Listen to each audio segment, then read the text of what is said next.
바리케이트를 쳐야 합니다. 언론 양심의 역사를 이어갈 언론의 바리케이트를 칠 때다.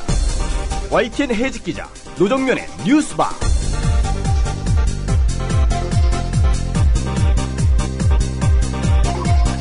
청취자 여러분 안녕하십니까? 어서 오십시오. 12월 5일 뉴스바 문이 열렸습니다. 오늘 뉴스바가 마련한 뉴스 메뉴들을 살펴보겠습니다. 변명을 하더라도 그럴듯해야 혹시라도 하는 겁니다. 이건 매번 개인적인 일탈이라니 국민을 바보로 알거나 대놓고 무시하는 게 아닌가 하는 생각을 하게 됩니다. 이른바 최동욱 뒷조사에 개입하지 않았다던 청와대가 결국 청와대 인사의 개입을 시인하면서 변명이라고 내놓은 것이 개인적인 일탈이었습니다. 청와대도 낯을 못 들겠다고 생각했는지 청와대 홍보수석이 기자들 앞에서 브리핑은 했는데 화면은 물론이고 사진 한 장 없습니다. 방송에, 신문에 죄다 옛날 자료, 옛날 사진뿐입니다. 이 사안은 조간 브리핑과 뉴스의 재구성, 그리고 시사 애너그램 공갈에서 다루겠습니다. 국정원도 국정원 요원들의 대선 개입 활동에 대해 개인적인 일탈이라고 주장합니다. 그러나 어제 야당 법사위 의원들이 조직적이고 체계적이며 방대한 활동이었음을 입증할 근거들을 제시했습니다. 국정원은 대선 당시 박근혜 후보를 막무가내로 지지하고 야당 후보들을 노골적으로 비난했던 극우 인터넷 매체들을 봇 프로그램으로 연결해 이들의 기사나 글들이 자동적으로 트위터에 대량 유포되도록 하는 수법까지 동원했다고 합니다. 어제 기자회견에 참석한 정의당 서기호 의원 인터뷰 예정돼 있습니다. 민간인 불법 사찰에 청와대가 개입했다는 사실을 폭로해 검찰의 재수사를 이끌어낸 장진수 씨가 최근 유죄 확정 판결을 받았습니다. 장진수 씨의 상관으로 증거인멸을 지시했던 진경락 전 과장에 대해서는 대법원은 증거인멸 부분이 무죄라며 파기환송했습니다. 이를 납득할 국민이 몇이나 될지 의문입니다. 장진수 전 주무관 만나보겠습니다. 잠시 후에 뵙겠습니다. 500원으로 즐기는 나만의 커피. 원두 쇼핑몰 헝그리 커피. 최정상급 로스터가 1년 이하 최고급 뉴크롭 생두를 로스팅해 즉시 배송해드립니다. 대량 구매 시 가격이 할인됩니다. 검색창에 헝그리 커피를 검색하세요. 헝그리커피.com. 헝그리 커피에서 원두를 구매하시는 분들께는 차량용 국민TV 스티커 2매를 함께 보내드린다. 학교폭력 예방 앱 스마트 보디가드. 스마트폰 왕따 문자 등 사이버 학교폭력이 6배 이상 늘었습니다. 학교폭력은 언제나 욕설, 모욕, 협박과 같은 폭력 문자를 동반합니다. 그런 학교폭력 문자만을 감지하여 부모님께 알려드립니다. 미리 알면 예방할 수 있습니다. 구글 플레이에서 학교폭력 예방 전문 어플 스마트 보디가드를 설치하세요. 지금 설치하고 먼저 무료 이용해보세요. 아직도 1등급의 고지방 마블링을 찾으십니까? 이제 건강한 한우를 지향하는 저지방 유기농 한우를 만나보시죠. 국내 최초 유기농 한우 전문 쇼핑몰 네이처 오다. 신규 회원 가입 시 사용 가능한 적립금 3,000원과 구매 금액의 3%를 적립해드리며 무료로 배송해드립니다. 네이처 오다. 검색창에 네이처 오다를 검색하세요.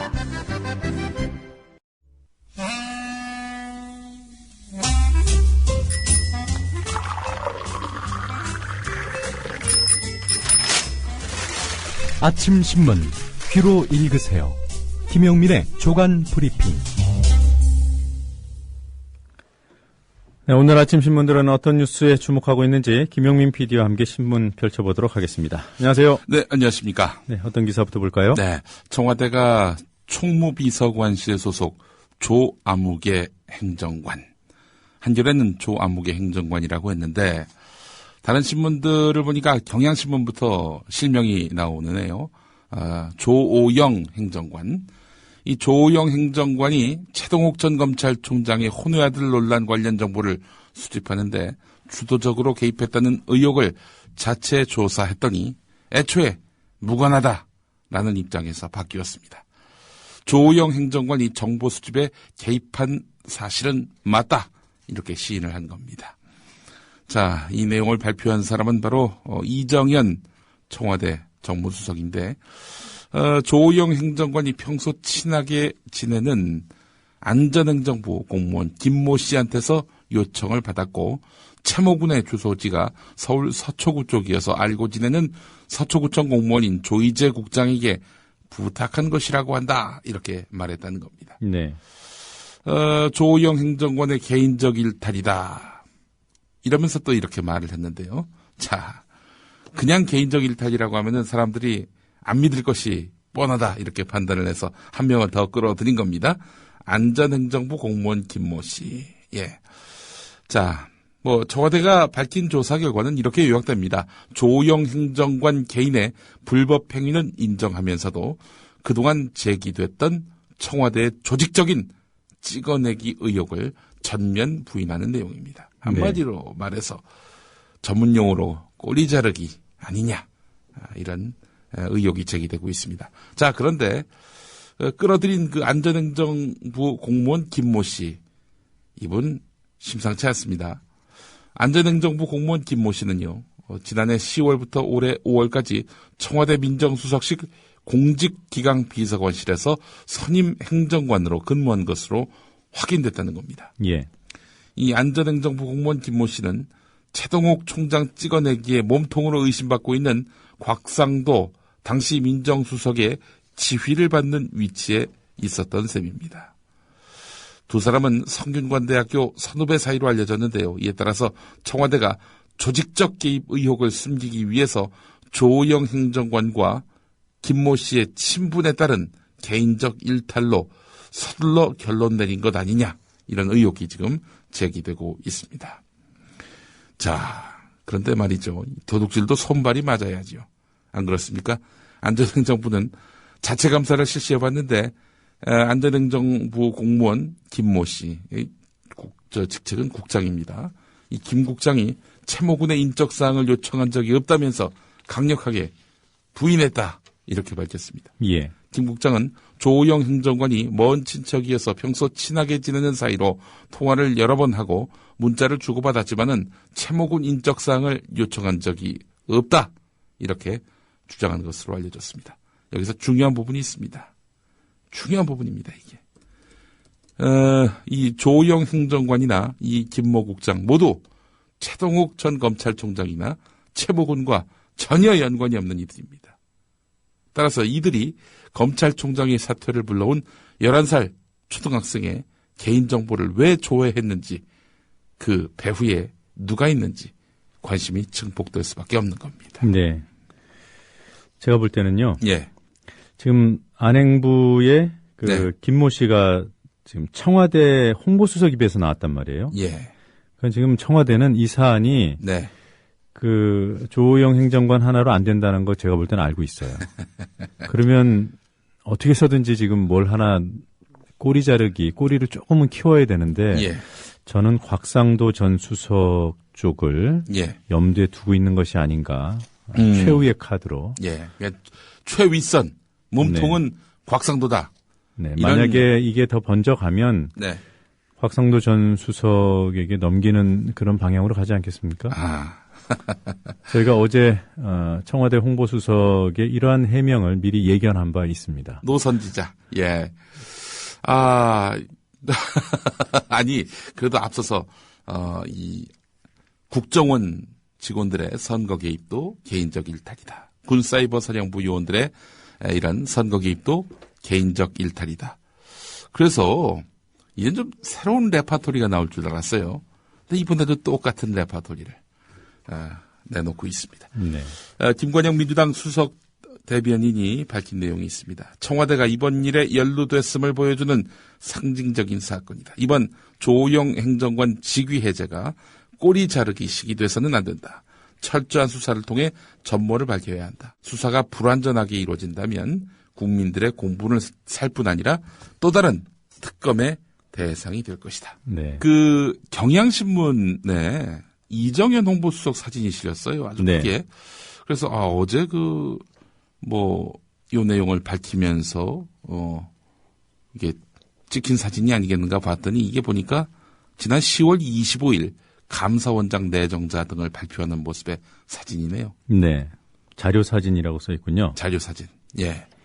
아니 무슨 이게 이정현 수석 뭐 공인이고 또 청와대에서 기자들 앞에 선 건데 왜 그게 사진 촬영이 안 됐을까요? 이런 동영상도 브리핑, 없고. 네, 이런 브리핑 하라고 국록을 주는 거 아닙니까? 그렇습니다. 뭐 어제 제 지상파 뉴스들 쭉 모니터를 해보니까요. 네. 다 우상단에, 예. 화면 우상단에 예. 자료 화면이라는 자막 수포가 올라와 있었습니다. 그러니까 어제 그 기자들과 만난 자리에서 찍힌 사진이나 동영상이 아니다. 네. 이런 얘기죠. 카메라 끄라고 한 거죠. 예. 기자들이 그걸 동의해 준 거고요. 그러니까 이제 뭔가 진실 아닌 말을 하는 상황에 이르렀을 때 괜히 촬영돼 가지고 저 지금 미간의 어떤 움직임이나 이 말투를 보면 저 거짓말 같다. 이런 논란이 일어날까봐 이렇게 해서 사전에 차단한 것은 아닐지 촬영을. 정확히 짚었다고 저는 생각합니다. 예. 그런 그 미세한 표정의 변화, 네. 억양 이런데 네. 사람 말의 어떤 진정성, 손으로 말하면 지문 같은 게 거기 묻어 있지 않습니까? 예. 그걸 비추기 싫어하는 거죠. 뭐 근데 조금 더 좀 단순하게 생각하면, 예. 우리가 이런 말 하지 않습니까? 벼룩도 낯짝이 있다. 적어도 그 정도 수준은 된다. 예. 나도 창피한 건 안다.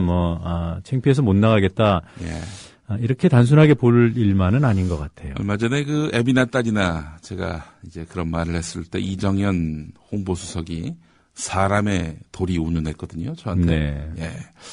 청와대 홍보수석의 도리는 아닌 것 같습니다. 예. 지금 이렇게 카메라 한 걸로 봐서는 말이죠. 자, 한국일보 6면. 전곡을 찔렀네요. 청와대 수사의 가이드라인 제시했나. 이런 내용입니다. 청와대가 사건 경위를 제대로 밝히지도 않은 채 우리와는 무관하다라는 점만 강조했다. 특히 조영 행정관의 직속 상관이 박근혜 대통령의 핵심 측근인 이재만 총무비서관이어서 청와대의 어제 발표는 사실상 이재만 비서관과 관계가 없다는 점을 부각시키려는 의도다. 네. 하지만 이를 두고 청와대가 검찰 수사와 관련해서 선제적으로 차단막을 친 것 아니냐. 이런 뒷말도 나오고 있다. 이 김 씨, 그러니까 안전행정부의 국장인 김 씨가 현 정부 초기 청와대에서 곽상도 전 민정수석과 함께 근무했는데도 조영 행정관 외에 관련된 청와대 인사가 없다고 단정한 것은 성급하기 때문이다. 청와대가 검찰 수사가 막 시작된 단계에서 개인 일탈로 성격을 규정해 검찰이 향후 청와대 인사를 상대로 제대로 수사할 수 있겠느냐 하는 지적도 나오고 있다. 네. 저는 이 기사의 대략적인 방향에는 동의하지만 아까 드렸던 말씀에 같은 연장선상이 있는데요. 네. 수사의 가이드라인을 제시했다. 그러니까 네.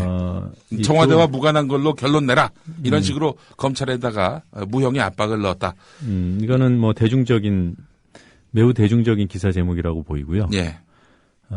정확하게는 마지노선을 제시했다고 저는 마지노선. 생각합니다. 우리 뉴스바 청취자들께는 예. 마지노선 제시 이 정도로 말씀드려야 수준에 맞다. 저는 그렇게 생각합니다. 알겠습니다. 한겨레 곽상도 이상은 건드리지 마라. 곽상도 이상은 건드리지 마라. 예. 다음 소식으로 넘어가 보겠습니다. 네. 한겨레 3면 기사입니다. 정부가 그제 국가정보원이 공개한 장성택 실각 가능성에 대해서 하루 만에 신중한 태도로 돌아섰다는 점. 이 점을 한겨레가 집중적으로 부각하고 있습니다. 장성택, 그러니까 이제 김정은의 고모부죠. 장성택 조선노동당 행정부장의 실각, 권력에서 쫓겨나는 것. 이것이 아직 최종적으로 확인되지 않았다는 점도 분명히 했다는 겁니다. 6일째 통일부 장관은 국회 외교통일위원회에 출석해서 실각이 아니라 실각 가능성이 높다라면서 확대 해석을 경계했습니다. 네. 자, 국정원의 갑작스러운 국회정보위원회 보고 이후에 장성택 부장의 실각 가능성이 기정사실이 돼가는 데 대해서 대북정책 책임자로서 부담을 느낀 것으로 풀이된다는 겁니다. 김관진 국방부 장관은 더 조심스러운 태도를 보였다고 하네요. 전군 주요 지휘관 회의에서 완전한 실각 여부는 더 많은 정보를 수집해서 확인해 볼 필요가 있다라면서 발을 뺐다고 하는데, 장성택 실각은 아직 전적으로 신뢰할 정보로 보기 어렵다, 이런 얘기입니다. 정부의 실제 대응도 북한의 2인자 실각 가능성에 따른 엄중함이나 긴박감을 주지 않았다고 합니다. 자, 정부는 우려할 만한 안보 사안이 생길 때마다 소집하는 외교 안보 장관 회의도 열지 않았습니다. 박근혜 대통령도 아무런 발언이나 지시를 한 바 없고요. 자, 이런 흐름을 보게 되면은 아무래도 지금 신중 모드로 돌아선 것 아니냐, 이런 해석이 나올 만합니다. 사실 군도요, 상황이 그야말로 이게 좀 예사롭지 않다라고 판단했을 경우에는 공식 경계 태세인 진돗개를 수시로 발령하곤 하거든요. 네. 그런 것도 없었습니다.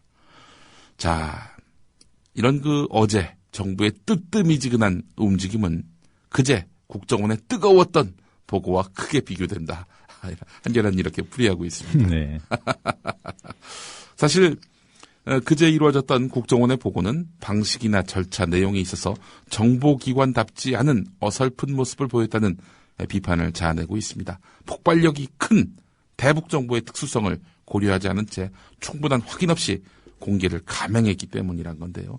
이로 인해서 정보기관 스스로 대북 정보의 신뢰도를 낮췄다는 지적까지 나오고 있는데, 한겨레와 인터뷰한 통일부의 한 관계자가 이런 말을 했습니다. 국정원처럼 권위 있는 정보기관에서 정보를 다룰 때는 정보의 맥락과 이유를 제시해야 한다. 그런데 이번 국정원의 장성택 실각 가능성 보고에는 그런 설명이 거의 없었다, 이렇게 지적했습니다. 그럼에도 불구하고 그걸 대대적으로 받아쓴 언론들. 확인됐다, 이런 식으로 말이죠. 네. 참 반성 많이 해야 되는데, 제가, 네. 많은 언론들을 일일이 다 모니터하지 못했고요. 주요 지상파 방송들의, 예. 이번 장성택 실각 보도의 양과, 예.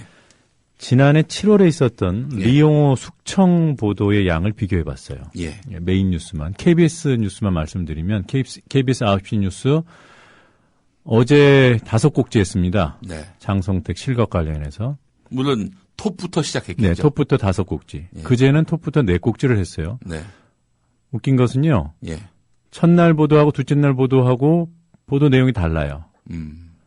예를 들면 최혜룡 때문에 실각했다 첫날이었는데 예. 둘째 날은 최혜룡과는 무관하다. 예. 이렇게 보도를 했습니다. 여하튼 보도량은 그렇고요.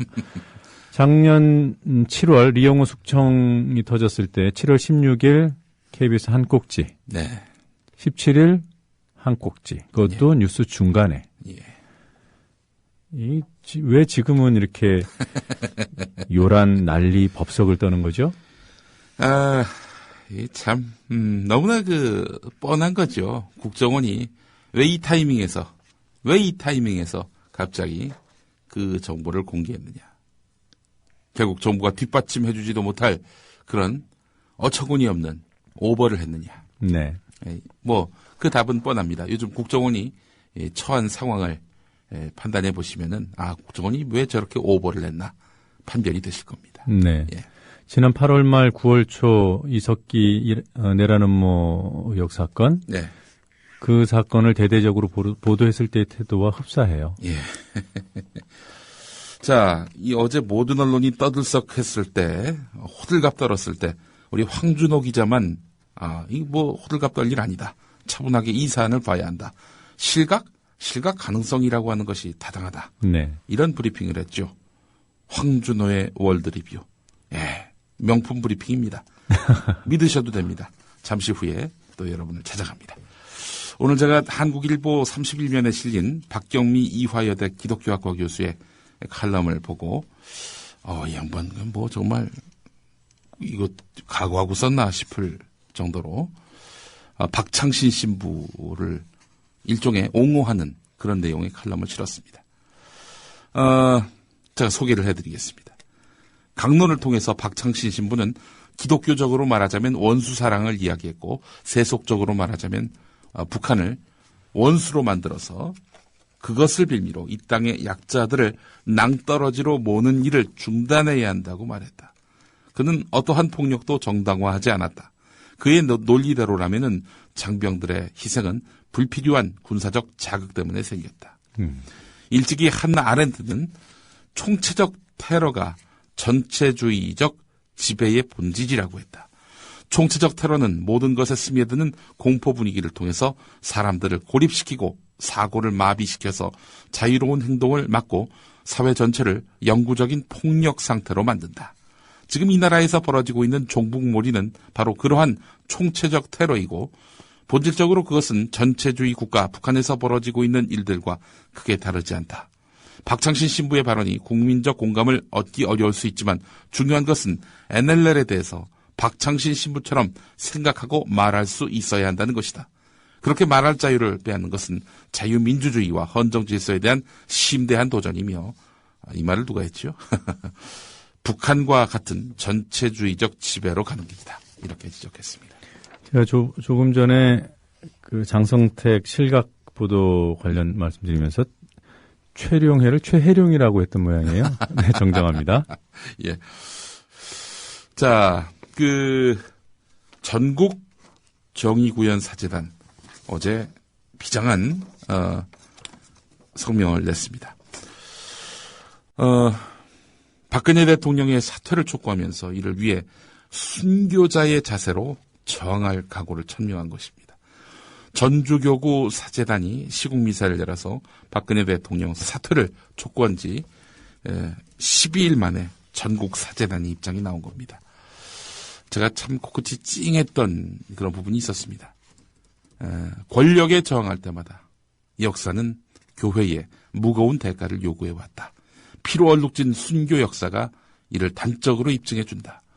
그러나 불의에 대한 저항은 우리의 믿음의 맥박과 같은 것이다. 시련은 교회의 영혼을 정화하고 내적으로 단련시켜준다. 늘 그랬듯이 우리는 가시밭길을 마다하지 않을 것이다. 하나님 나라를 꿈꾸며 살아가는 우리 사제들에게는 그것이 기쁨이며 당위다. 선거 부정의 책임을 묻는 이들이 설령 고난을 초래하더라도 우리는 이 십자가를 외면하지 않을 것이다. 시대의 불의를 목격하고도 침묵한다면 이는 사제의 직무유기요 자기 부정이다. 최근 프란시스코 교황의 첫 권고문 복음의 기쁨이 누누이 강조하듯 교회의 사목은 고통받는 사람들과 함께 고통을 나누는 일이다. 사제는 바로 그 일의 제물이다. 제사에 올리는 그런 희생제물이다. 유신 독재의 비참한 결말은 모든 집권자에게 뼈아픈 교훈이다. 불의에 맞서는 일에서 우리는 결코 물러서지 않을 것이다. 모든 사제와 수도자 그리고 교우들에게 오늘의 어두움을 이겨낼 기도를 부탁드린다. 이렇게 당부한 내용이 있었습니다. 네, 이 관련 기사 사진을 보니까요. 예. 어제 있었던 천도교 예. 공동대책위 그 대선기 규탄 선언이 있지 않았습니까? 예. 여기 플래카드에 예. 표침막에 이렇게 써 있네요. 예. 책제 원수. 예. 이게 무슨 뜻인가 찾아봤더니요. 예. 책임은 지도자에게 있다. 네. 가장 높은 자리에 있는 분에게 있다. 이 또 보수 언론에서 이 책제자를 또 이렇게 어떻게 좀 가리고 원수 박근혜 대통령의 책임 있는 결단을 촉구한다. 이런 식으로 오도하지 않을지 제가 다 걱정이 되더라고요. 네. 그러고도 남을 이 장악당한 언론들이기 때문에 책제 원수. 책제 원수의 원수는 그 원수가 아니라 책임은 윗사람에 있음을 뜻하는 그런 말입니다. 오늘 한국일보 일면에 상당히 주목되는 기사가 있습니다. 한국 정부가 62년 전에 미국에다가 이어도의 관할권을 요구한 것으로 드러났습니다. 미국의 외교문서 1951년 아시아 태평양 편에 따르면 한국 전쟁 중이었죠. 1951년 7월 19일에 당시 주미 한국 대사인 양유찬 씨가 존 댈러스 미국 국무부 대일 강화 조약 특사를 방문해서 일제가 점령했던 영토의 반환 문제를 다룬 샌프란시스코 평화조약 최종안과 관련한 한국 정부의 입장을 담은 그런 서신을 전달했습니다. 한국 정부는 미국 정부에다가 제주도, 거문도, 울릉도, 독도와 파랑도의 반환을 명기했습니다. 파랑도가 바로 이어도입니다. 자, 이때 미국 국무부 관계자가 물어봅니다.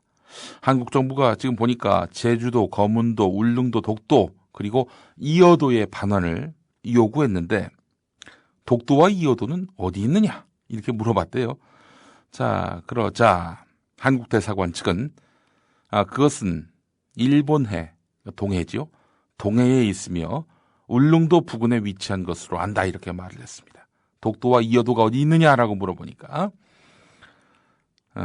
울릉도 부근에 있다. 아니 이어도는 여러분 남쪽에 있잖아요. 이거 어떻게 울릉도 부근에 있다라고 말할 수 있습니까? 잘못 말한 거죠. 자, 그리고 나서 미국 외교문서를 보니까 말이죠. 한국은 이후에 이어도 반환 요구를 거둬들였다. 이렇게 기록하고 있습니다. 당시 미국 국무부는 한국 대사관이 독도와 이어도의 위치를 모른다라고 했다면서 한국의 요구를 인정하기 어렵다. 이렇게 결론을 내렸다는 겁니다. 자, 이제 미국 측에다가 이어도가 울릉도 근처에 있다고 잘못 설명한 거죠. 한국 정부가 이어도를 포함해서 방공식별구역을 확대하려는 과정에서 중국, 일본은 물론이고 미국을 설득하는데도 실패했다. 이런 이야기입니다.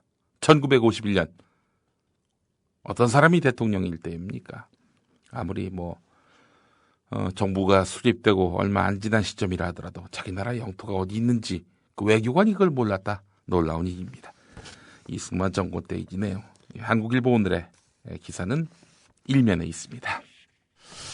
자, 이 교과서 파문입니다. 경향신문 12면을 보면은 교육부가 고등학교 한국사 교과서 출판사 7곳에 수정명령을 내려서 논란이 됐죠. 자, 이와 관련해서 수정명령사항을 두고 이게 논란이 많았어요. 이게 엉뚱한 걸 갖고 수정하라 이런 식으로 지시를 해가지고 논란이 됐는데 이에 대해서 교육부가 수정심의회에서 재논의하겠다 이렇게 밝혔습니다. 수정을 요구한 것을 수정하겠다 이런 얘기입니다. 이 정말 교육부가 말이죠. 이거 불응할 때에는 검정 취소도 할 수 있다. 이런 식으로 해서 겁박했던 교육부거든요. 그러니까 우리가 수정하라고 한 거 수정해. 수정 안 해? 검정 취소할 수 있어. 이랬던 건데 그랬던 지시 중에 엉뚱한 내용들이 있었다는 거죠. 엉뚱한 수정명령이 있었다는 거죠. 예. 자, 교학사를 제외한 6곳의 집필자들은 그래서 서울행정법원에 수정명령 취소 소송과 효력정지 가처분 신청을 제출했는데 교육부 이래저래 참 머리를 극적이게 됐습니다. 네. 자, 이런 가운데 한겨레 11면을 보니까 말이죠. 검정을 통과한 7개의 고등학교 한국사 교과서에 대해서 교육부가 내린 수정명령에서 또 문제가 발생했다는 그런 내용입니다. 금성교과서 55쪽에 실린 고구려와 수나라 당나라의 전쟁 관련 지도를 보면은 천리장성의 위치가 나오는데 한반도 지도 위에 표시가 되어 있습니다. 교육부는 오른쪽 위, 부여성에서 왼쪽 아래 인커우, 지금은 요동성 쪽인데요. 여기로 연결된 천리장성의 위치가 틀렸다. 교육부는 이렇게 보고 금성 쪽에다가 수정명령을 내렸습니다. 천리장성의 종점이 인커우가 아니라 한반도와 더 가까운 지점에 있어야 한다는 건데요. 이에 대해서 한국외국어대 여호규 교수는요. 학계의 통설과 어긋나는 것이다. 삼국 사기를 보게 되면은 천리장성의 위치를 알 수 있는 거의 유일한 사료인데 여기는 한 1000여리에 달한다라고 말하는데 교육부 수정명령대로 한다면 1000여리가 아니라 1500여리가 된다. 네. 이렇게 이야기하면서 이거 잘못됐다라고 지적을 했습니다. 도대체 뭘 잘 모르면서 수정명령을 내린 거 아닌가 이런 의구심을 가질 수밖에 없는데요. 학자들은 도대체 수정명령을 내리도록 뒤에서 이렇게 문제 제기를 한 교육부 심의회, 이 심의회 사람들이 누군지 그 명단을 밝히라고 지금 나오고 있지 않습니까? 교육부는 밝히지 않고 있습니다. 베일 속에 가려진 이 심의회의 멤버들 궁금해집니다. 자, 경향신문 14면 기사 눈길을 끕니다. 영우남 지역의 내년도 고속도로 건설 예산 차이가 13배가 되는 것으로 나타났다는 겁니다. 국토교통부가 국회에 낸 현황 자료를 보니까 호남 지역 고속도로 건설 예산은 667억 원인데 비해서 영남 지역 고속도로 예산은 9,755억 원으로 무려 13.1배나 차이가 났다는 겁니다. 자, 이들 고속도로의 총 사업비를 비교해 보면은 호남 지역 예산은 7,104억 원, 영남 지역은 17조 7,140억 원으로 무려 25.9배나 됩니다. 영남 지역에 고속도로 건설이 집중되고 있다는 지적을 안 할 수가 없는 겁니다. 전에는 그 철도, 객차, 노후된 객차는 호남 쪽에 집중적으로 배치를 했다는 그런 이야기도 나오고 있고요. 그리고 버젓이 국정원 직원들이 호남에 계신 분들을 비하한 글을 지난 선거 과정에 올렸었고요. 이 정권은 호남 차별 정권이라고 말해도 과언이 아닙니다. 뭐 명실상부하게 호남을 이런 식으로 차별하고 있는 거 아닙니까? 네. 이런 아주 그러면서 국민 통합을 외치고 있습니다. 부끄럽지도 않은지 모르겠어요. 자, 마사회 회장의 현명관 씨가 이렇게 또 내정됐네요. 이 박근혜 캠프에서 정책위원으로 참여해서 도왔고요. 2007년 후보 경선 캠프에는 또 미래형 정부 기획위원장을 맡은 아주 원박입니다. 원조 친박. 네. 도로공사 주주총회에서는 친박계 중진 김학송 전 의원이 낙하산 인사 논란에도 불구하고 차기 사장으로 결정됐습니다. 얼마 전에 현우석 부총리 겸 기획재정부 장관이 그런 말을 했죠. 공기업 파티는 끝났다. 네. 친 이명박의 파티는 끝났고 친박근혜의 파티가 이제 시작된다는 신호였던 것 같습니다. 오늘 여기까지 해야 될 것 같습니다. 네, 여러 가지 소식 잘 들었습니다. 고맙습니다. 네.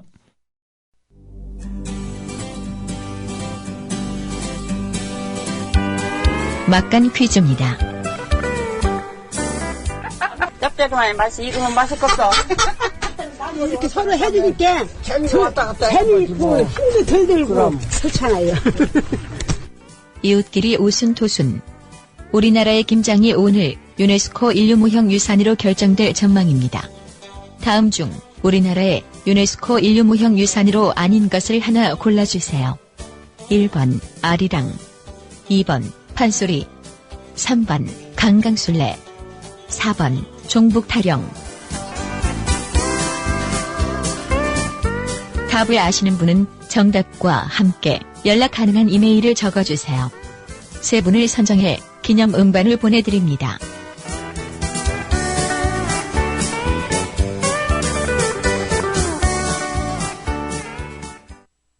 돌발 영상을 보실 때마다 그 뒤에 숨은 제작자가 궁금하지는 않으셨습니까? 돌발 영상 노종면 PD. 자, 국보 1호 숭례문의 붕괴 가능성이 시간이 갈수록 더 커지고 있습니다. 네, 현장 상황을 좀 정리를 해주셔야겠어요. 네, 그렇습니다. 안녕하십니까. 뉴스타파 앵커 노종면입니다. 3년 5개월 만에 스튜디오 아닌 스튜디오에 앉아 카메라를 바라봅니다. 지금 여러분께서는 YTN 해직 기자 노종면이 진행하는 노종면의 뉴스바를 듣고 계십니다. 노종면의 뉴스바는 매일 아침 7시부터 9시까지 국민TV 라디오로 방송됩니다. 우리라이프 상조 홍대리입니다. 정치자와 국민TV 조합원의 성원에 힘입어 저희 사장님이 국민TV와 본격적인 업무 제휴를 하기로 하고 시원하게 쏘셨습니다. 우리라이프 상조는 어떤 위협에도 굴하지 않고 국민TV와 함께하는 신뢰받는 상조회사가 되겠습니다. 저희가 최고라고 하지 않겠습니다. 하지만 최선을 다하겠습니다. 열심히 하겠습니다. 지켜봐 주시고 도와주십시오. 1600-3267, 1600-3267 국민TV와 함께하는 우리라이프 상조 홍대리였습니다. 개념상조 우리라이프 상조가 여러분들의 성원에 힘입어 국민TV와 함께 상생할 수 있는 제휴를 맺었습니다. 우리라이프 상조는 참다운 상조 서비스를 위해 바른 길만 가겠습니다. 지금 가입하시면 회원님이 납입하신 소중한 납입금의 10%를 매달 국민TV 발전을 위해 사용하겠습니다. 1600-3267 국민TV와 함께하는 우리라이프 상조입니다. 신동원 조합원 신청 광고입니다. 고혈압, 동맥 경화 등 윤류와 소금을 많이 먹는 폴란드인의 각종 성인병 극복을 위해서 폴란드 정부가 국책사업으로 지정한 신비의 열매 아로니아. 건강한 변화를 원하신다면 평산네이처 아로니아 진. 이제 대한민국의 건강을 책임집니다. 검색창에 평산네이처를 검색하세요. 문의는 1661-2087, 1661-2087. 남성 여러분, 값비싼 옷을 입어도 폼이 안 나고 운동할 시간은 없으시다고요? 늘어진 뱃살과 튀어나온 가슴살 때문에 고민이십니까? 입는 순간 경험하시게 될 서프라이즈! 바디뷰 프리미엄은 고가의 스포츠웨어에 쓰이는 아쿠아엑스 원사를 사용, 최첨단 공법으로 탁월한 보정력과 신축성, 가공할 흡수력을 겸비했습니다. 우와, 정말 신기해요. 늘어진 가슴이 근육처럼 탄탄해지고 올챙이 같았던 뱃살도 올라보게 들어간대요. 바디뷰 대단합니다. 입는 순간 몸짱이 되는 남자 보정 속옷 바디뷰. 포털 검색창에 바디뷰를 검색해보세요. 구매하실 때 배송 메시지에 국민TV라고 적어주시면 고가의 사은품을 드립니다.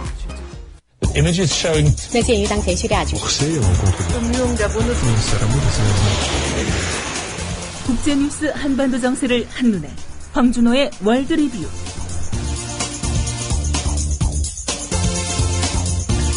네, 지구촌 소식 그리고 한반도 정세에 관한 소식들 알아보는 시간입니다. 밤새 어떤 뉴스들 들어와 있는지 황준호 기자와 함께 알아보겠습니다.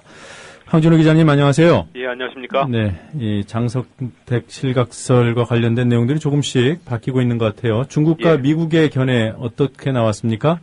외국의 언론 같은 경우는 한국의 국정원 발표를 많이 받았었는데 중국과 미국 정부의 공식 반응은 아주 신중했습니다. 중국 외교부의 홍레이 대변인은 유관 내용을 알고 있지 않고 관련 보도를 주시하고 있다 이렇게 말했습니다. 그리고 미 국무부의 부대변인도 언론 보도를 봤지만 현재로서는 전달할 말이 없다 이렇게 짧게 답하고 말았습니다. 이런 가운데 중국의 관영 매체 환구시보가 어제 평양발 기사를 냈는데요. 북한 현지에서 나온 첫 번째 외신 보도였는데 장성택 실각설과 관련된 소식이나 전언은 전혀 들을 수 없었다고 전했습니다. 네. 자, 우리 정부도 하루 만에 느낌이 좀 다른 말을 하고 있습니다. 예, 6일째 통일부 장관이 국회 외통위에서 어제 장성택이 실각을 했다고 얘기할 수 없다라거나 실각이 아니라 실각 가능성이 높은 거다 이런 말을 했고요. 현재 장성택의 신변에 이상이 없고 부인 김경희, 김정은 위원장의 고모부기죠. 이 김경희의 신변도 정상적이라고 말했습니다. 또 김광진 국방부 장관은 더 조심스러웠는데요. 전군 주요 지휘관 회의에서 완전한 실각 여부는 더 많은 정보를 수집해서 확인할 필요가 있다라고 해서 국정원의 정보가 전적으로 신뢰할 건 아니라는 입장을 보였습니다. 한편 외교안보 장관 회의 같은 것도 전혀 없었고 군의 대비 태세에도 변화가 거의 없는 것으로 알려지고 있습니다. 네. 그러니까 김관진 국방장관 말에 따르면 확인 안 된 정보다 이거군요. 그렇습니다. 정보라는 거는 첩보를 여러 가지를 모아서 여러 차례 검증을 하고 확인한 후에 보고하거나 발표를 해야 되는데 충분히 확인되지 않은 정보를 국정원이 섣부르게 발표했다는 뜻으로 읽혔습니다.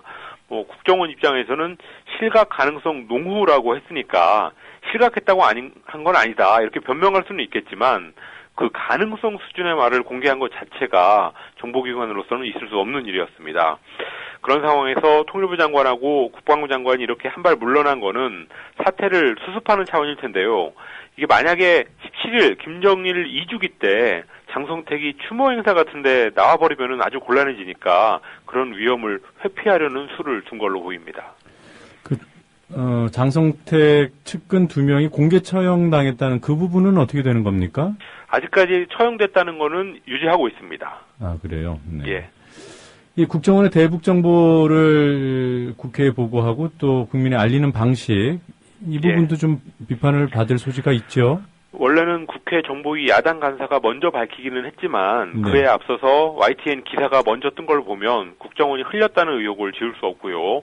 또 그 후에 국정원이 자료를 직접 낸 것도 있을 수 없는 일이라는 지적입니다. 통일부 같은 데서 발표를 그쪽에서 하게 해야 되는데 국정원이 이렇게 곧바로 나서면 정보 유출 경로가 역추적돼서 정보 소스를 파괴하고 그게 결과적으로는 대북 정보력을 손상시키는 문제가 있습니다. 또 공개하는 정보의 맥락, 스토리, 배경, 이유 이런 것들을 거의 밝히지 않았다는 점도 신뢰를 떨어뜨리는 행위였다는 문제가 지적되고 있습니다. 실각이 확인되지도 않았는데 실각 후에 북한에 대한 보도가 나오는 건 어떻게 봐야 됩니까? 이거는 보류하거나 자제하는 게 언론의 정도 같은데 그런 식의 기사가 여전히 신문의 한두 면을 지금도 오늘도 차지하고 있습니다. 뭐 언론의 속성상 어쩔 수 없는 부분이 있기는 하지만 장성택의 실각이 사실이냐 그리고 장성택이 진짜로 이인자가 맞았냐 하는 점 자체부터 지금 흔들리는 상황이기 때문에 기반이 아주 취약한 기사라는 것을 전제하고 읽어야 될 것 같습니다. 아직도 뭐 장성택이 김정은을 제거하려다가 역공을 당했다. 이런 식의 탈북자의 주장을 전하는 기사도 보이는데요. 뭐 기반도 약하고 의도도 의심스러운 기사라고 할 수 있을 것 같습니다. 그와 정반대의 전문가 의견, 예를 들어서 장성택 실각이 사실이라면 김정은 1인 체제 구축의 마지막 단추를 깬 거다. 아니면은 뭐 장성택을 밀어내도 될 정도로 김정은 체제가 안정됐다는 증거다. 이런 견해가 있다는 말씀도 드리겠습니다. 네, 이런 거는 다 우리 황 기자께서 걸러서 전해주시고요.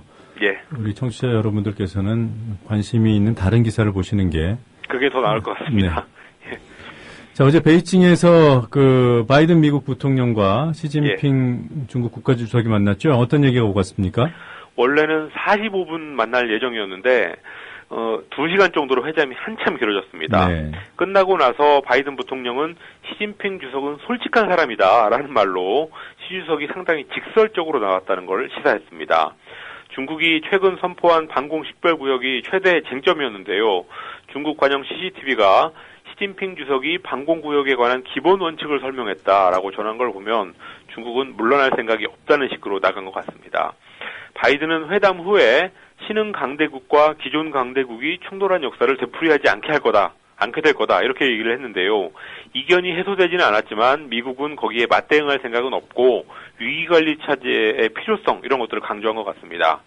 중국 외교부 대변인은 미국이 중국의 정당한 조처를 이해하고 존중하고 협력해 주리라 희망한다라고 한 번 더 못을 박았습니다. 네. 북한 얘기는 안 나왔던 모양인가요? 바이든을 수행하는 고위 당국자가 몇 시간 전에 브리핑을 해서 했는데요. 회담의 상당 기간을 북한 문제에 할애했고 최근 언론 보도와 관련된 북한의 내부 상황을 점검했다라고 말했으니까 장성택 실각설 이런 것들도 얘기한 걸로 보입니다. 구체적인 내용은 밝혀지지 않았는데요. 바이든이 오늘 서울에 와서 하는 얘기까지를 봐야지 종합적인 판단을 할 수 있을 것 같습니다. 네. 자, 이 중국 경제의 그 확장을 보여주는 그 또 하나의 징후가 아닌가 생각이 듭니다. 위안화가 유로화를 앞섰어요. 무역 결제에서 달러가 가장 많이 쓰이고 2위가 유로화였는데 위안화가 그 유로화의 자리를 차지했다고 중국 관영 명차지 차이나 데일리가 어제 보도했습니다. 지난 10월 한 달 동안 세계 무역 금융에서 위안화 거래가 차지한 비율이 8.66%를 기록해서 6.64%의 유로화를 제쳤는데요. 작년 1월만 해도 위안화 사용 거래가 전체의 1.89%밖에 안 됐었는데 2년이 못 되는 기간에 4배가 넘는 엄청난 성장을 했습니다. 또 앞으로 5년 내에 위안화 거래가 30%까지 늘어날 거라고 전망한 전문가도 있었습니다. 미국이 2003년에 이라크를 침공했던 이유가 이라크가 석유 수출 결제를 달러화에서 유로화로 바꾼 것 때문이었다. 이런 설명이 있었을 정도로 이 무역 거래의 화폐가 뭐냐 이거는 아주 중요한 문제인데요. 달러화의 소위 기축동화 지위가 위협받을 날이 멀지 않은 것 같습니다. 네. 한국 통신 사업에 중국 업체가 참여하는 것에 대해서 미국이 제동을 걸었어요. LG U+가 중국의 통신 장비 업체 화웨이에 기지국 장비를 들여오기로 하는 데 대해서 미국 정부가 안보상의 이유로 우려를 표명했습니다. 미국은 화웨이의 장비가 주한미군 주요 인사들의 네트워크를 도청하고 미국과 동맹국의 통신 내용을 감시하는 데 사용될 수 있다고 보고 있습니다. 미국은 과거에도 호주에서 그 화웨이의 진출을 막은 적이 있었는데요. 이번에는 미국의 상원의원들까지도 한미동맹이 위협받을 수 있다는 서한을 보내면서 논란이 확산되고 있습니다. LG U+하고 화웨이는 미국이 공연한 문제를 제기하고 있다는 입장을 밝혔습니다. 네. 뭐 그런 방식의 도청, 미국의 수법 아닌가요? 그렇습니다. 그 통신 장비에 침투해서 도감청을 한다거나 아니면 원전 장비 같은데 스파이웨어를 심어놓고 정보를 빼낸다거나 장비를 파괴하는 것 이런 것들은 미국이 전면 특허라고 할 수 있는데 그걸 미국이 더 아니까 더 민감하게 나오는 것 같습니다. 또 한편에서는 미국 업체와 경쟁을 하는 화웨이를 견제하기 위해서 안보를 명분으로 내세우고 있다 이런 지적도 나오고 있습니다. 네. 일본 후쿠시마 원전 관련 소식이 오랜만에 들어와 있습니다. 국제원자력기구가 후쿠시마 원전 주변의 식품이 안전하다, 뭐 이런 결론을 내렸어요. 후쿠시마 원전 오염수 문제를 조사하기 위해서 국제원자력기구 IAEA의 조사단이 파견됐는데요. 어제 기자회견에서 일본에서 유통되는 수산물은 안전성이 확보돼 있다고 밝혔습니다. 우리나라가 방사능 오염수 유출을 이유로 해서 후쿠시마 주변 8개 현의 수산물의 수입을 금지하고 있는데 일본이 아마 그 IAEA의 결론을 가지고 한국을 압박할 것으로 보입니다. 그렇지만 IAEA의 발표 불과 이틀 전에 후쿠시마 원전의 관측용 우물에서 바다 방출 기준치의 43,000배가 넘는 오염수가 검출됐었고 그 원인도 밝혀내지 못한 상황인데 IAEA가 일본에 면죄부를 줬다는 지적도 나오고 있습니다. 네. 자, 오늘 순서는 여기서 마무리하겠습니다. 잘 들었습니다. 감사합니다.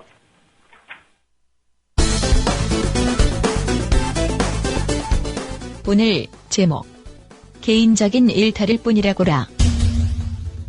국정원 직원들의 댓글 또 SNS를 이용한 선거 개입. 그러나 국정원은 어제 국정감사에서 남재준 국정원장은 문제의 댓글 2천여 건이 국정의 직원 것은 맞지만 대선에 조직적 개입은 없었다 이렇게 주장했습니다. 개인적인 일탈일 뿐 국정원이 조직적으로 개입한 것은 아니라고 선을 그었습니다. 정말 개인적 일탈일 뿐이었나. 하지만 국정원 예산이 여직원의 변호사 비용으로 쓰여진 사실이 확인됨에 따라 개인적 일탈이 아닌 조직 차원의 활동이 아니었느냐는 의구심이 커질 수 있습니다. 군사이버 사령부 요원들의 선거 개입. 그러나 군은 국방부는 오늘 사이버 사령부 일부 요원이 지난 대선 때 온라인에 야당 후보 비방글을 올린 것에 대한 중간 조사 결과를 발표합니다. 국방부는 그동안 이 사건에 대해 해당 요원들의 개인적 일탈행위라는 점을 강조해왔습니다. 정말 개인적 일탈일 뿐이었나. 민주당 안규백 의원의 질의. 국정원이 국가 심리정보활동 방향이라는 지침서를 군 사이버에 내린 사실을 알고 계셨나요? 모르고 계셨나요? 이 보고서가 청와대까지 집보됐다고 하는데 지금까지 공개된 34명만 보더라도 사이버 사령부 요원 둘 중 하나는 정치적 댓글을 단 것입니다. 이래도 개인적 일탈행위입니까?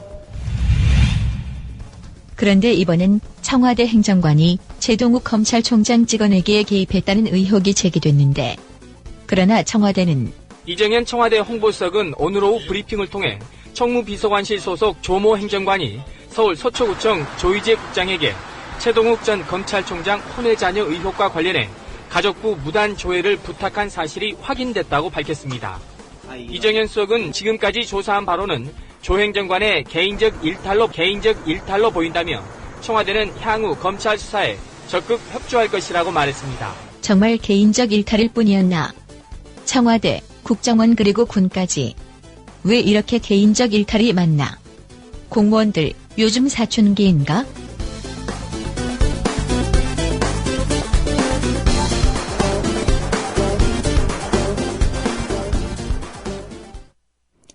노종면의 뉴스바와 함께하고 계신 지금 시각은 7시 46분입니다. 이 시각 간추린 뉴스입니다.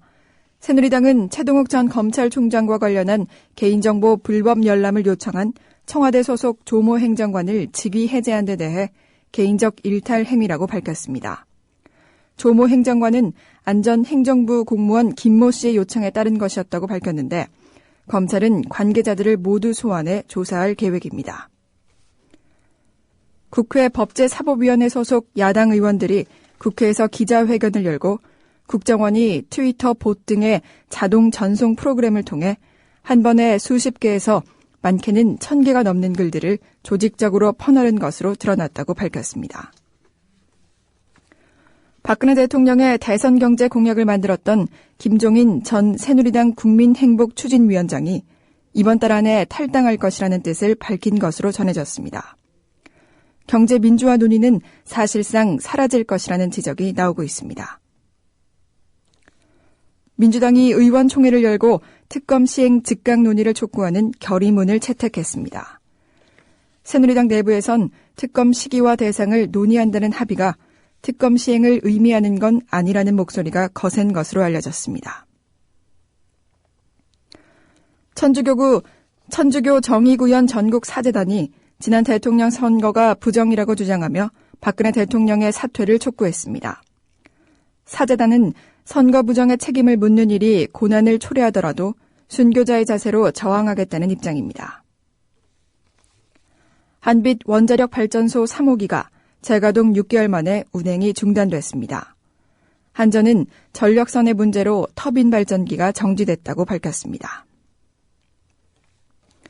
6일째 통일부 장관이 북한의 2인자인 장성택 국방위원회 부위원장의 실각 가능성이 농후하다고 말했습니다.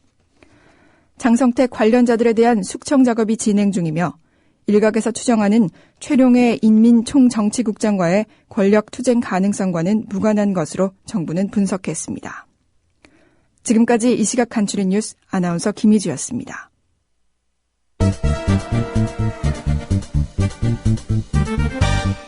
국민TV가 천년도시 전주로 갑니다. 미디어 협동조합 전라북도 조합원 한마당 행사가 돌아오는 토요일인 12월 7일 낮 3시 전주시 덕진구 백제대로 567번지 전북대학교 법학전문대학원 진수당 가인홀에서 열립니다.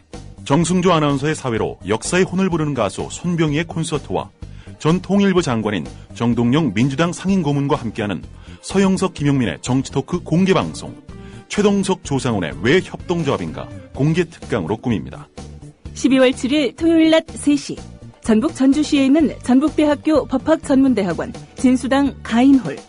공정언론의 희망을 품은 모든 조합원과 시민의 열띤 참여를 기대합니다.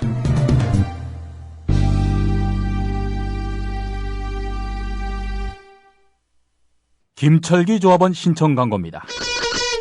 국민TV와 함께하는 핸드폰 쇼핑몰 T3010 조합원에겐 최대 27만 원까지 할인해드리며 판매금의 일부는 미디어 협동조합 국민TV에 후원됩니다.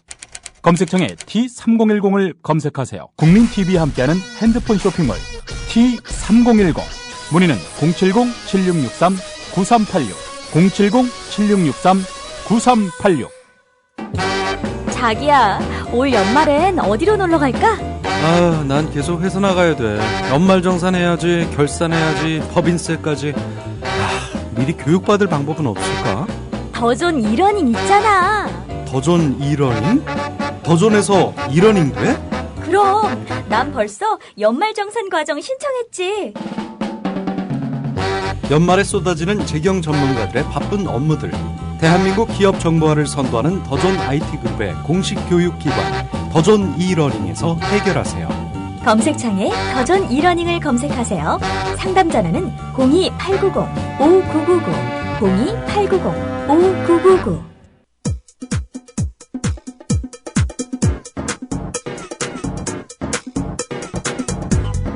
노정면의 뉴스바. 이제는 이슈 탐험입니다. 네, 앞서 뉴스의 재구성에서도 들으셨습니다만 여기서도 저기서도 말문이 막히면 개인적인 일탈을 꺼내드는 박근혜 정부입니다. 국정원도 국정원 요원들의 대선 개입 활동에 대해 개인적인 일탈이라고 주장해왔지만 어제 야당 법사위 의원들이 조직적이고 체계적이며 또한 방대한 활동이었음을 입증할 근거들을 제시했습니다. 어제 기자회견 참석한 정의당 서기호 의원 전화 연결해 보겠습니다. 서기호 의원님 안녕하세요. 예, 안녕하세요. 네. 자, 먼저 어떤 방식으로 체계적으로 유포를 했는지 잠깐 설명을 해 주시겠습니까? 예, 이번 2차 공소장 변경을 통해서 네. 트윗 글이 이제 5만여 건을 넘어서 121만여 건이라고 밝혀졌지 않습니까? 네, 추가된 것이요. 예. 네. 이 121만 건이라고 하는 어마어마한 숫자, 이것이 상징하는 의미는 바로 첫 번째로 개개인의 일탈행위가 아니라 상부의 기획 지시에 따라 체계적으로 조직적으로 움직였다는 것이고요. 네. 둘째로는 트윗글 작성이나 리트윗 정도를 넘어서서 보시라는 자동 전파 프로그램을 활용해서 대략 유포했다는 겁니다. 그러니까 유포라는 의미가 굉장히 중요한데요. 네. 이것은 사이버 삐라를 수백 수천 장씩 순식간에 복사해서 뿌렸다, 이런 취지고요. 네. 이렇게 사이버상의 노출 빈도와 전파력, 영향력이 커질 수밖에 없습니다. 어제 기자회견 내용을 보면요, 단순히 특정한, 그러니까 이미 하나 만들어 놓은 그 게시글을 무한 복제해서 막 뿌리는 그런 수준이 아니라 내용들도 다양하게 유포가 될 수 있도록 그런 이제 수법을 썼다, 뭐 그런 내용이던데요. 아, 네, 맞습니다. 네, 그러니까 어떤 것들을 자동으로 유포되게 했다는 거죠? 네, 말씀하신 대로 이렇게 개개인이 직접 작성을 하려면 이제 창작을 해야 되니까 아무래도 네. 시간도 걸리고 글 횟수가 작을 텐데 네. 그런 것 때문에 이제 다른 사람의 사이트, 다른 사람의 그 블로그나 카페 그리고 인터넷 사이트 그리고 트위터 리안이라고 하는 게 있는데요. 그 네. 트윗 에드원즈라는 그 트위터에서의 그 일정한 사람들끼리 모임이 있거든요. 네. 그런 곳에 글들을 사전에 연동을 시켜놔가지고 자동으로 그 글들이 인용해서 트위터에 올라가게끔 이렇게 만들어 놓은 것이죠. 네. 대표적인 것으로는 이제 흔히 알고 있는 일베라는 곳, 그 다음에 좌익척살, 종북주의와 단호히 싸워 나간다는 기치를 내건 대한민국 애국보수주의 연합, 네. 세이프 코리아, 뭐 이런 그 인터넷상의 그런 그 단체가 있고요. 변희재 씨 유명하죠. 근데 변희재 등과 연계된 뉴데일리라는 사이트, 데일리안, 뭐 이런 것도 있습니다. 그리고 뭐 이런 그 어떤 종북 극우 사이트, 종북 뭐 척결을 목표로 하는 그런 극우 사이트 네. 외에도 이제 박근혜 박정희 추종 모임, 뭐 내 꿈이 이루어지는 나라 박근혜와 함께, 박사모 카페, 뭐 이런 등등이 있습니다.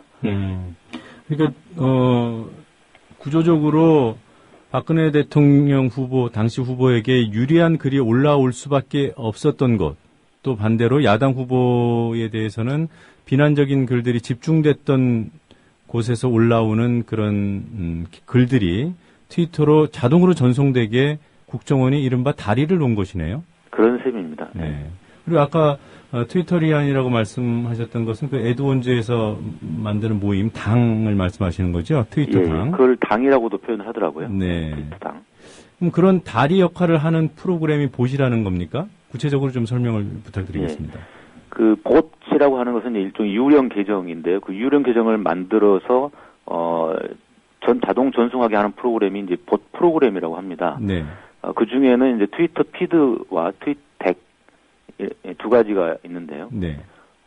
첫 번째 트위터 피드는 미리 연동시켜 놓은 다른 사람 운영 사이트, 글, 카페, 블로그 글들을 봇 계정을 통해서 30분이나 1시간 단위로 자동으로 전송 유포하게 해주는 거고요. 네.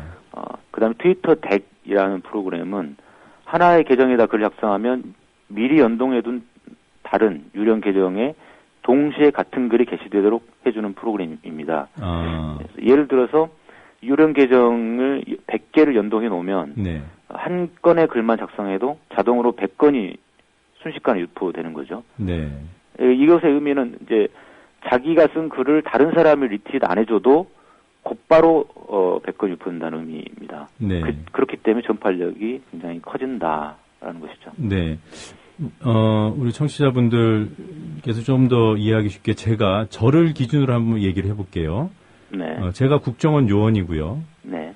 제가 신뢰하는 사이트들을 미리 특정을 해놓습니다. 네. 뭐 뉴데일리, 데일리안, 뭐 일베라는 게시판, 그리고 또 무슨 박사모 카페 이런 것들을 제가 미리 다 연결해 놓고 이것을 이제 트위터 피드라는 것으로 30분에 한 번씩 이 언론 매체나 이 계정, 이 게시판 등에 올라오는 글이 자동으로 제 봇으로 이 트위터 피드로 제 이름으로 다시 유포되게 하는 거죠. 네네. 그리고 이것이 트윗덱이라는 프로그램으로 제가 미리 지정해 놓은 다른 사람에게 다른 계정으로 유령 계정으로 가도록.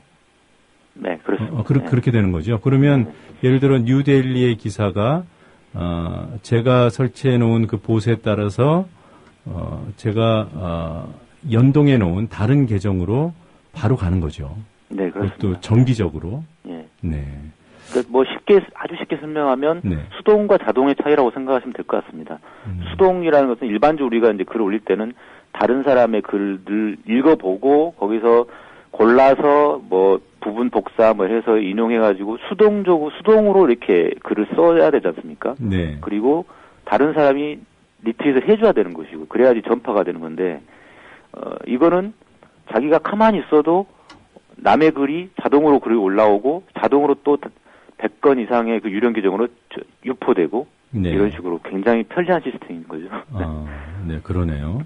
그럼 뭐 국정원 요원들이 특정한 언론 예를 들면 무슨 일보, 조선일보라고 예를 들면 조선일보의 기사를 배달하는 역할을 한 것이군요. 예, 그렇습니다. 그것도 기계적인 장치를 이용해서 자동적으로. 예.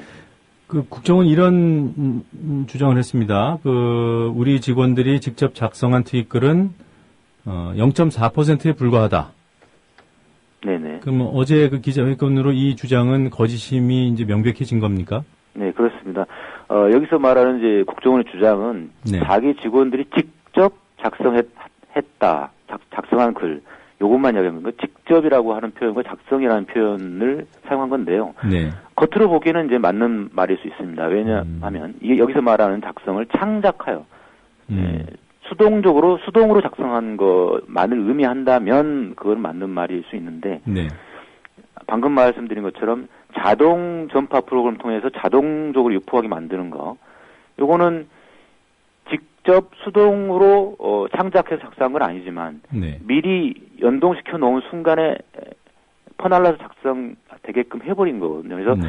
직접적이건 간접적이건 창작이건 기계적 프로그램으로 퍼날랐건 다 국정원 직원이 작성한 건 마찬가지인 거죠. 그래서 직접 작성 글만 주장해가지고 몇 개 안 된다. 이것은 한마디로 눈 가리고 아웅하는 격이다. 이렇게 생각합니다. 네. 이런 법 프로그램이 가동된 시점이 언제였어요? 작년 총선 2012년 4월이었지 않습니까? 네. 4월이 되기 전에 1월부터 시작이 됐고요. 네.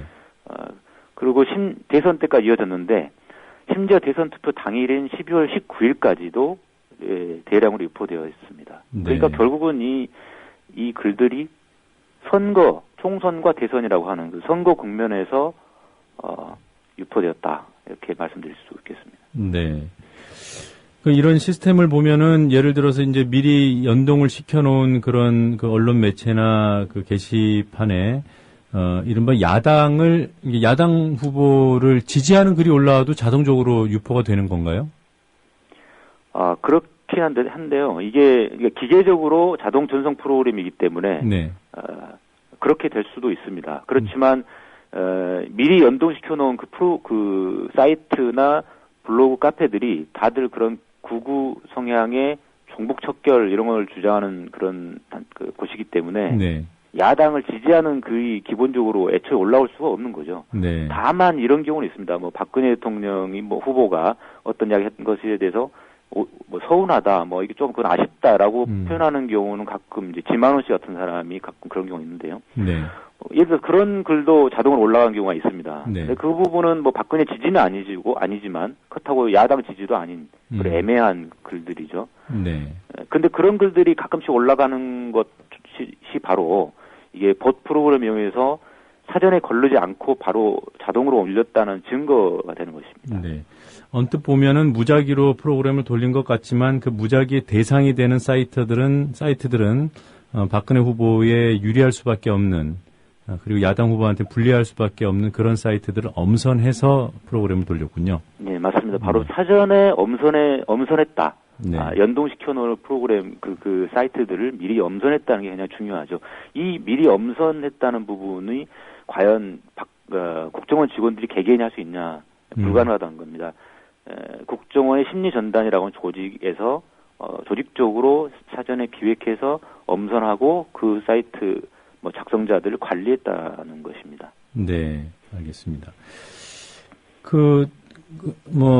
대충 어떤 내용의 트윗들이 돌아다녔는지 짐작할 만합니다만 몇 가지 사례를 소개해 주시겠습니까? 기존에 1차 공소장 변경 때 했던 내용들처럼 그렇게 좀 이제 야당 후보자를 비방하고 하는 그런 내용들인데요. 네. 예를 들면은 문재인 후보가 눈물을 자주 흘리더라. 눈물이 많은 사람이 어떻게 대통령이 될 수 있냐. 이런 식의 비방하는 글들이고요. 그다음에 특히 NLL이 주로 이슈가 됐을 때 NLL은 피로 지킨 생명선인데 문재인이 NLL에 대한 인식이 좀 문제가 있다. 네.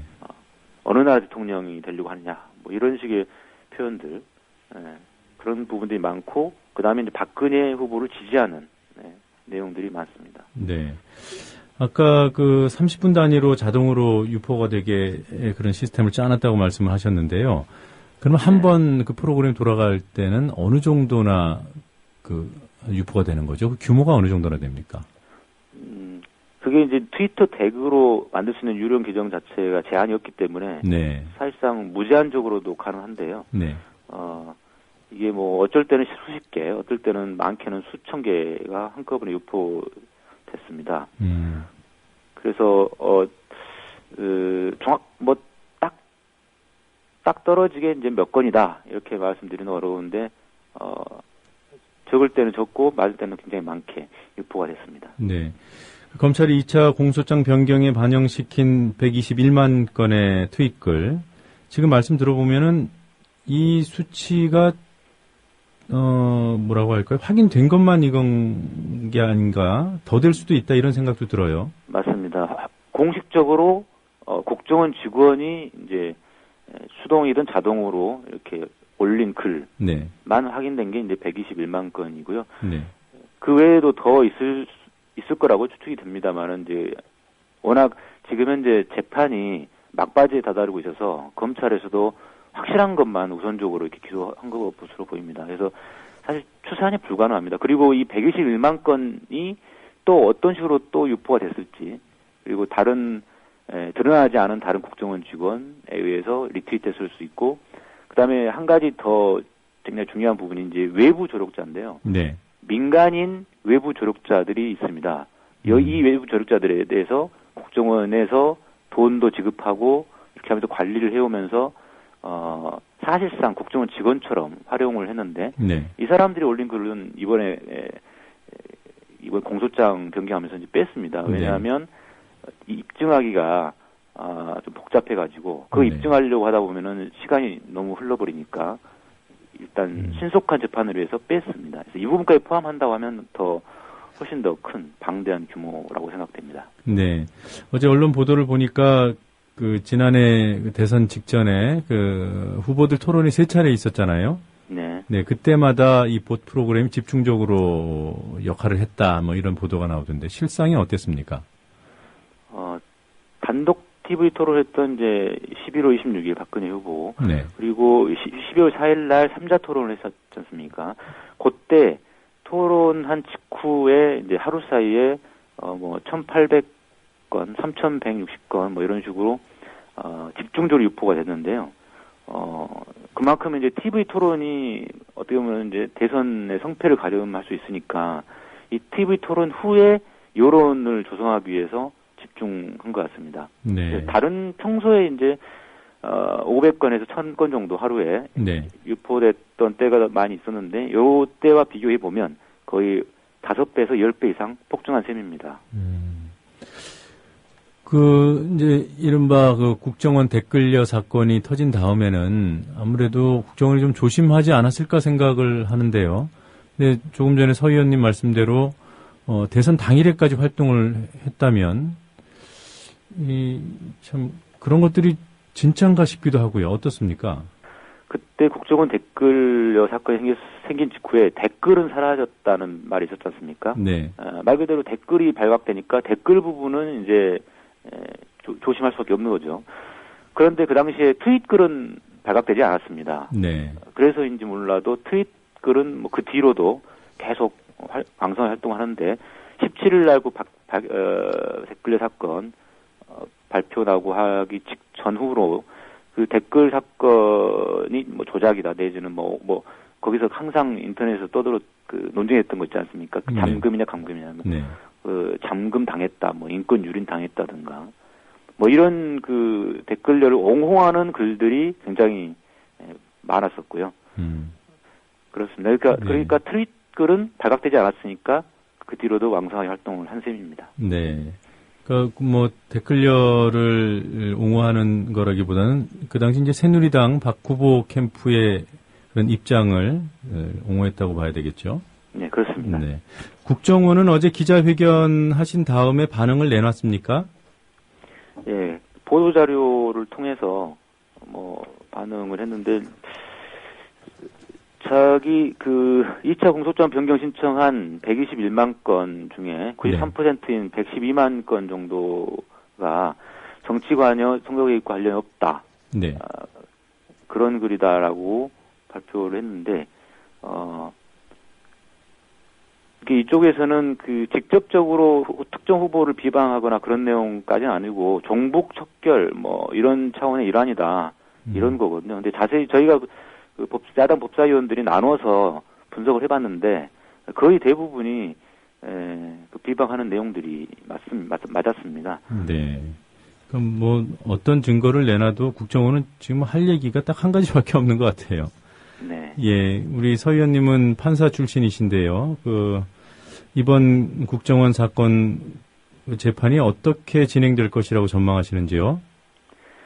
예, 처음에 국정원 사건이 댓글 사건으로 시작됐지 않습니까? 네. 댓글 한 70몇 개인가, 이렇게 이야기 나오니까 새누리당 쪽에서도 자꾸 이야기하는 게 댓글 몇 개 가지고 그게 무슨 조직적 짓이냐, 이런 비판을 했었는데, 이 댓글 몇 개에서 트위터 글까지 있었다.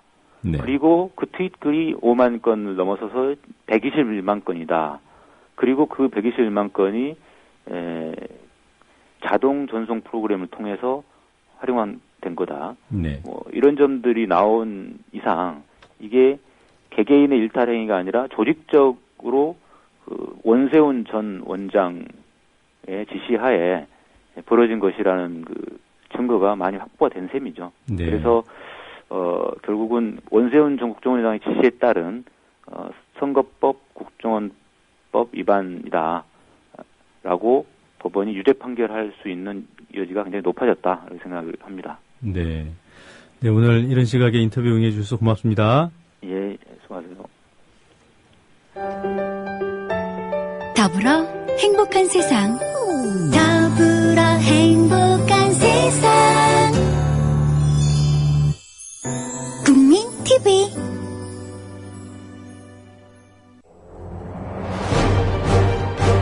창조경제와 금융 등의 분야에서 풍성한 세일즈 성과가 나올 것이라는 기대 속에 사적 감정을 드러내지 않는다. 네, 특히 20분간 직접 프랑스어로 연설을 해서 이목을 집중시켰습니다. 박근혜 대통령은 국빈 방문에 걸맞게 영국 왕실로부터 극진한 환대를 받았습니다. 차라리 칼라바를 내보낼지언정 이런 뉴스는 만들지 않겠습니다.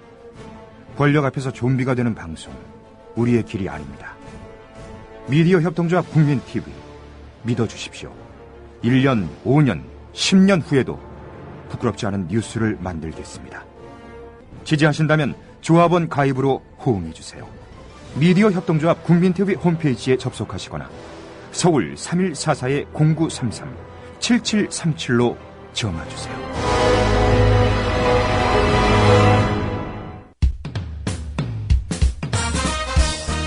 공정한 시각, 따뜻한 관찰. YTN 해직 기자 노종면의 뉴스바. 이제는 초대석으로 함께합니다.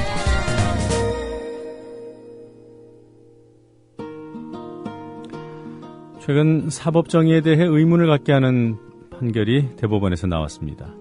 민간인 불법 사찰에 청와대가 개입했다는 사실을 폭로해 검찰의 재수사를 이끌어낸 장진수 씨가 지난주 대법원으로부터 유죄 확정 판결을 받았습니다.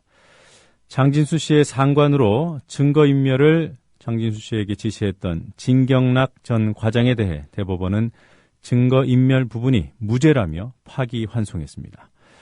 장진수 전 주무관 전화 연결해서 알아보겠습니다. 안녕하세요. 네, 안녕하십니까. 네, 목소리로나마 오랜만에 뵙습니다. 네, 오랜만입니다. 네. 판결이 28일에 나왔죠? 지난주 월요일이요? 예, 일주일 됐습니다. 네, 판결 어떤 느낌이셨습니까? 지금 어쨌든 수긍하기가 굉장히 어렵고 승부할 수 없는 내용이죠, 제가. 네. 재수사도 있었고 했는데, 네. 제가 상고를 한 이후에 재수사가 진행이 됐었거든요. 네. 그래가지고 새로운 것도 많이 밝혀졌고, 이게 제가 증거인멸이지만 제명이 사실 밝힌 게 더 많은 점 이런 것도 좀 감안을 해서 좀 판결을 해주시길 바랬고 네. 그걸 떠나서라도 제가 상고 이후에 재수사가 있었기 때문에 새로운 내용들을 다 같이 묶어서 합쳐서 재판을 받아야 되는데 네. 상고 대법원에서는 1차 수사 내용밖에 올라와 있는 게 없었거든요. 그래서 다시 내려서 그 수사 자료를 다 합쳐서 그 저하고 관련된 내용이 굉장히 많으니까 그렇게 한번 주기를 원했었죠. 네. 근데 전혀 뭐 그런 게 받아들여지지 않고. 네, 민간인 불법 사찰 사건에 대해서 많은 분들이 정확히는 기억을 못 하실 거예요. 꽤 이제 벌써 오래된 사건이라서요. 예. 예. 이게 이명박 정부 초기부터 민간인 불법 사찰 사건이 있었습니다만 그게 세상에 드러난 건 2010년이죠. 예, 그렇게 됐었죠. 예. 네. 그리고 그것이 민주당에서 폭로를 하고 또 MBC PD 수첩에서 보도가 되니까 그 당시 그 공직윤리지원관실 불법 사찰을 했던 조직이 증거인멸에 나섰지 않았습니까? 예, 그렇습니다. 네. 예. 거기에 이제 저는 이제 나중에 그 부서로 합류를 했었는데, 이제 네. 증거인멸에 제가 가담이 돼 있었죠. 네. 그 당시에 적극적으로 가담을 하셨나요? 이제 제가, 저는 이제 문제가 없는 범위로 한다고 했고, 뭐 컴퓨터를 파기하라고 하고 강물에 버리라 하는 거 이런 거는 뭐 제가 상식적으로 생각해도 이거는 말이 안 되니까 네. 안 될 일이라고 했고, 제가 그렇게 했지만, 검찰하고 민정수석실하고 약속이 다 돼 있고, 문제 안 삼기로 했다, 다 하고, 뭐, 그렇게 해서, 네, 그러면은 자료를 삭제할 거면은, 업체를 통해서 하자, 뭐, 이제 이렇게 돼가지고 제가 업체를 하고, 그렇게. 그러니까 증거인멸에 가담하신 것은 맞지만, 그 당시에 문제가 있음을 내부에서 문제 제기를 하셨고요. 예. 네, 그 부분이 대법원에서 인정이 됐습니까?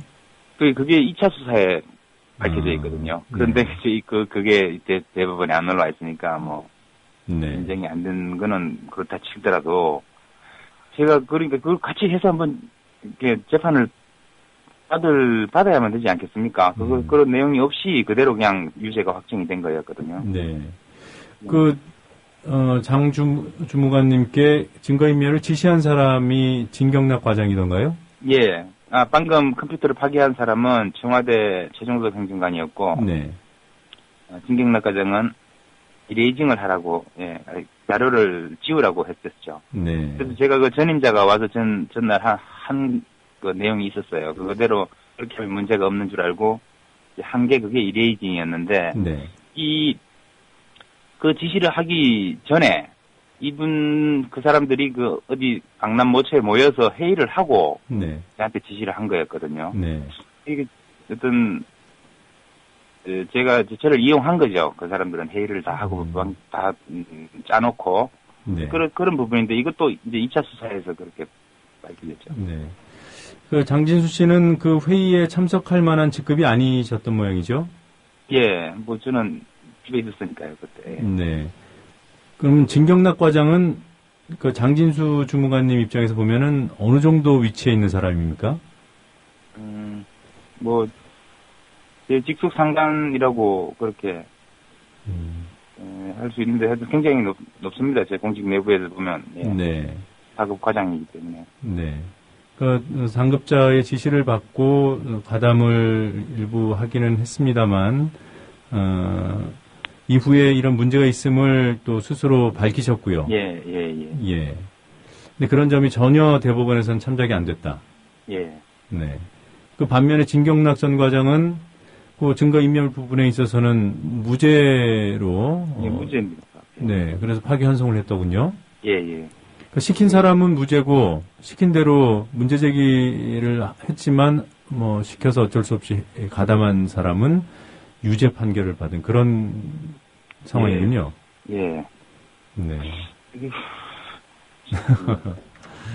자, 그래요. 이제 뭐 대법원 확정 판결이 났으면은 법적으로는 어떻게 다퉈볼 여지가 이제 없어지는 거 아닙니까? 예, 없는데, 어쨌든 좀 검토를, 아직 이제 일주일밖에 안 됐고요. 검토를 좀 해서, 이렇게 할 수 있을지 계속 궁리를 하고 있습니다. 네. 근데 쉽지는 않을 것 같습니다. 네, 뭐 사실 뭐 재심 제도가 있기는 하니까요. 네, 그 부분은 시간을 두고 판단을 하실 거라고 믿고요. 자, 우리 사회가 말이죠. 내부 고발, 뭐 내부 고발이라는 것이 그 개인적인 불이익을 감수해야 되는 부분이기 때문에 상당히 그 선진국에서는 내부 고발자 보호의 사회적인 프로그램도 있고 또 법적으로도 관용을 베푸는 그런 시스템인데 우리 사회는 좀 안 그런 것 같아요. 장진수 전 주무관께서 작년 봄이었죠. 예. 어떤 부분을 세상에 공개한 겁니까? 청와대의 지시가 있었다는 점이고요. 네. 그리고 수사나 재판 과정에서 계속적인 해유나 직장을 알선한다든지 하는 그런 데서 입막음이 계속 있었다라는 그런. 네. 그래서 그 당시에 그 최종석 행정관이 장진수 주무관님 만나가지고 이런저런 직장 얘기도 하고 그랬던 녹취록이 그때 공개됐던 거죠? 예, 그렇습니다. 네. 그 이후에 그 검찰 수사도 재수사가 이루어진 것도 장진수 주무관님의 그 폭로 때문에 그렇게 된 건가요? 예, 제가 이제 그거를 공개하고 바로 검찰 재수사가 개시가 됐었습니다. 네, 그 폭로가 없었으면은 재수사가 없었겠네요.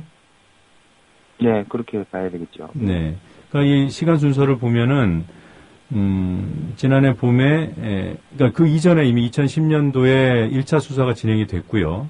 예. 그때는 청와대 개입 관련 의혹이 제기는 됐습니다만은 아무런 그 기소조차 안 됐고.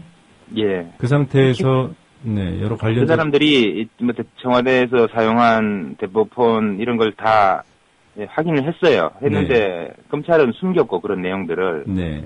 그리고 최종석 행정관한테는 출장 조사를 나가고. 네. 이런 식으로 했고 나중에 다른 국회나 이런 쪽에서 이제 잘못됐다라고 이제 문제 제기를 했었죠. 네. 그렇지만 재수사가 진행되거나 그러진 않았고. 예. 네. 언론에 공개된 여러 가지 자료에도 BH 하명 이런 것도 있었음에도 불구하고 전혀 청와대 관련자들은 기소가 안 됐어요. 예, 그렇습니다. 2010년도에. 예. 그러다가 2002년 그러니까 1년 반 정도가 지나서 비로소 이제 장진수 씨께서 폭로를 했고 그래서 재수사가 이루어진 거죠. 예, 그렇습니다. 예. 그래서 우리 많은 분들이 기억할 그 이용호 전 비서관 내가 몸통이다. 예. 이 기자회견까지 보게 된 거고요. 예. 네. 그때 2차 수사를 해서 그 사법 처리된 청와대 인사들이 누구입니까?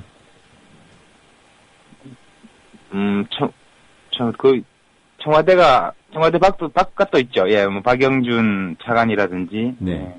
이용호 비서관, 최종석 행정관. 네. 그렇게. 그래서 지원관실에도 추가로 이인규 지원관하고 진경락 과장, 추가로 비서가 또 그렇죠. 네. 그러니까 이인규, 진경락 이 두 사람은 1차 수사 때 사실 구속이 됐던 사람 아닙니까? 예, 됐는데 이제 죄가 추가가 됐었죠. 네. 그리고 새로 이제 기소된 사람은 박영준, 이영호, 최종석 그렇게. 네. 이른바 좀 권력 실세에 가까이 있는 사람 중에서는 박영준, 이영호, 그리고 이제 최종석 이 세 사람이 세 사람 다 구속이 됐던가요? 근데 다른 일로 그때 박영준 차관은 다른 일로 구속이 돼 있었고요. 네. 구속이 돼 있던 상태에서 이 불법 사찰에 혐의가 추가가 된 거고요. 네. 이영호 비서관하고 최종석 행정관은 그때 이제 구속이 됐겠죠. 예, 이 세 사람 모두 지금 아직 어떻게 수감돼 있는 상태인가요?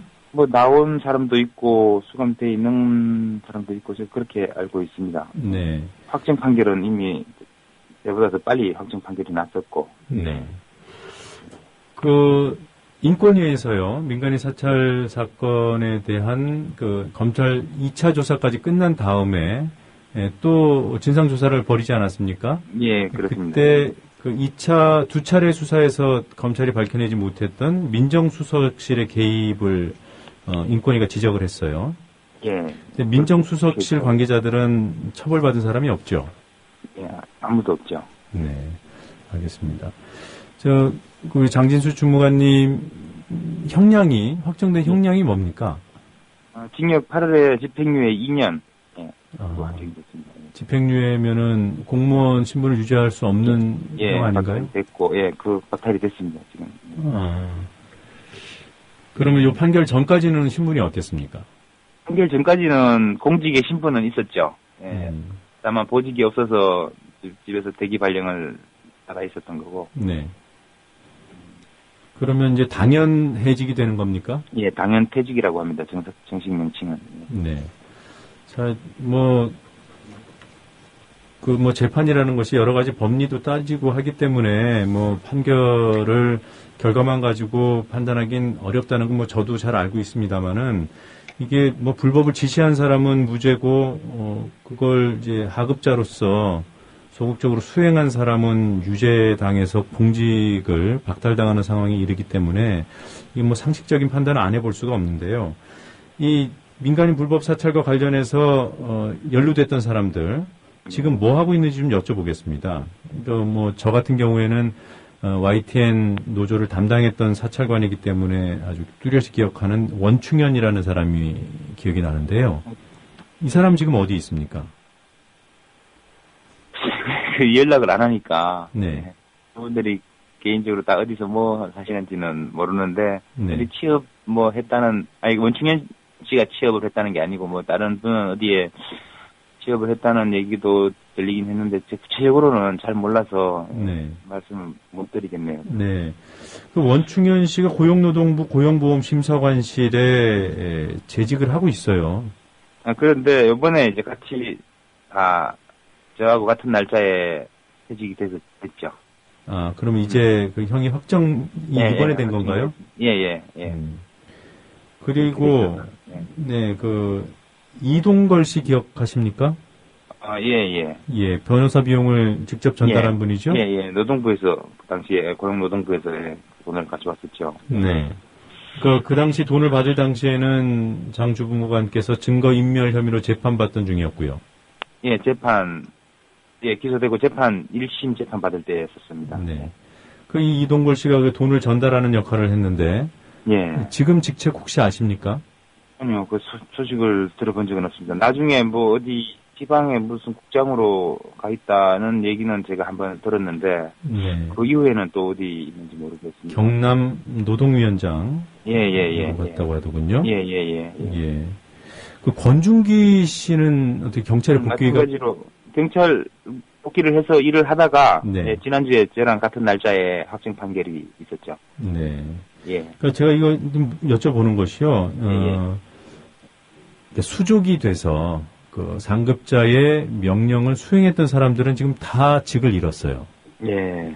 그런데 이런 분들을 관리하고 지시하고 나중에 무마하기 위해서 돈을 건네거나 이랬던 사람들은 이게 사건이 커져서 일부 꼬리 자르기식으로 책임진 사람 말고는 지금 기소조차 안 된 분들이 많단 말이에요. 예, 민정수석실 라인, 검찰, 부실수사, 검찰 라인, 이런 사람들은, 아무 처벌받은 사람도 없고, 특히 검찰은 2차 수사를 할 때 1차 수사가 부실했던 점에 대해서 검찰 스스로를 한번 조사를 해봤었어야 되거든요. 네. 그런데 그런 게 전혀 없었죠. 네, 그랬군요. 그 유충렬 관리관이요? 예.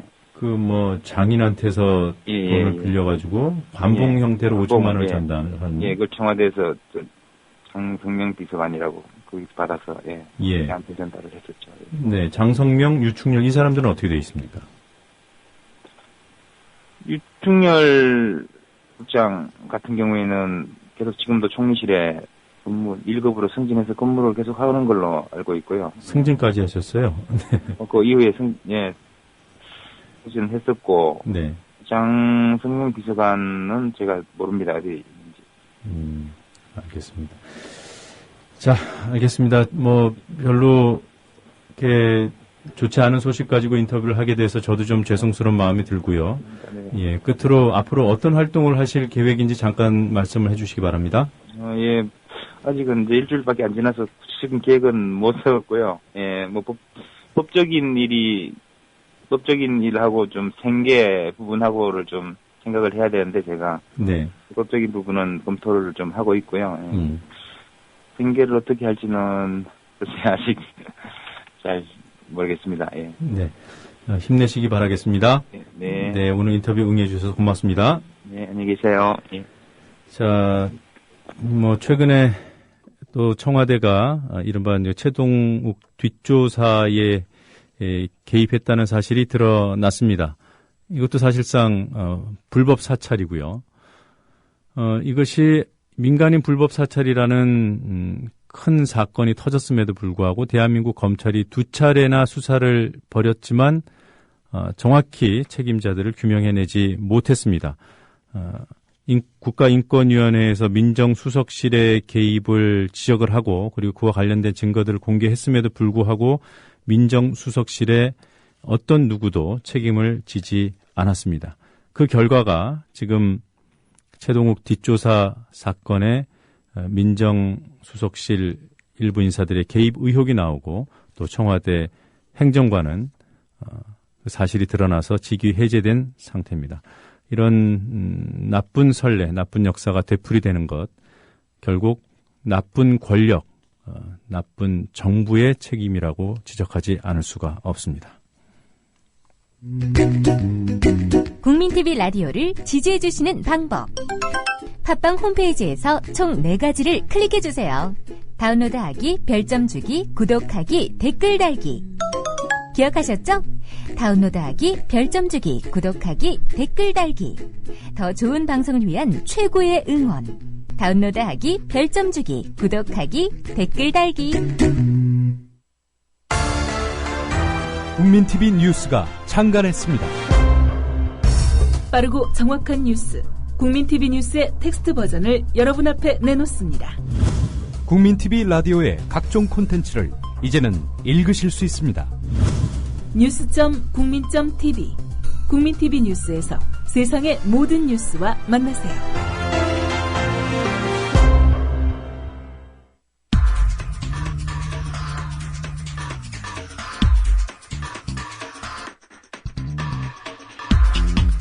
소리로 듣는 시사 만평, 새로운 시사 풍자 프로그램 시사 애너그램 공갈입니다. 정치인의 발언을 구성하는 음절들 순서만 바꿔서 풍자가 담긴 새로운 문장을 만들어냅니다.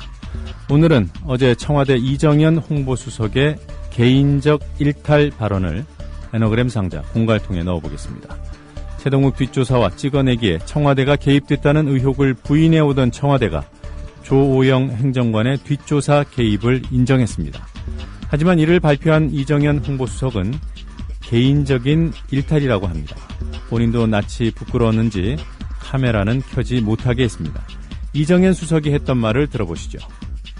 자체 조사 결과 청와대 소속 인사가 부탁한 의혹은 없고 조오영 행정관의 개인적인 일탈 행위였습니다. 네, 촬영을 못하게 해서 직접 음성을 들려드리진 못했습니다. 전형적인 꼬리 자르기로 보이는 변명, 또한 틀에 박힌 변명이기 때문에 몇이나 이 변명에 수긍할지 의문입니다. 공갈통에 이정현 수석의 발언을 구성하는 음절들 순서만 바꿔봤습니다. 그랬더니 이런 문장이 만들어졌습니다. 5. 주속한 조사 관행 자체가 의혹, 개인 일탈은 없고 와대 인사 결탁과 영부인의 정작 청소 행위였습니다. 이런 식의 조사 관행 자체가 의혹이라는 공갈통. 나아가 개인적인 일탈은 없고 와대 인사의 결탁과 영부인의 정적 청소 행위라는 결론을 내렸습니다. 와대 인사 그리고 영부인이 누구냐고요? 여러분 상상에 맡기겠습니다. 한 번 더 들어보겠습니다. 시사 애너그램 공갈이었습니다. 자체 조사 결과 청와대 소속 인사가 부탁한 의혹은 없고 조오영 행정관의 개인적인 일탈 행위였습니다. 5. 주속한 조사 관행 자체가 의혹, 개인 일탈은 없고 와대 인사 결탁과 영부인의 정작 청소 행위였습니다.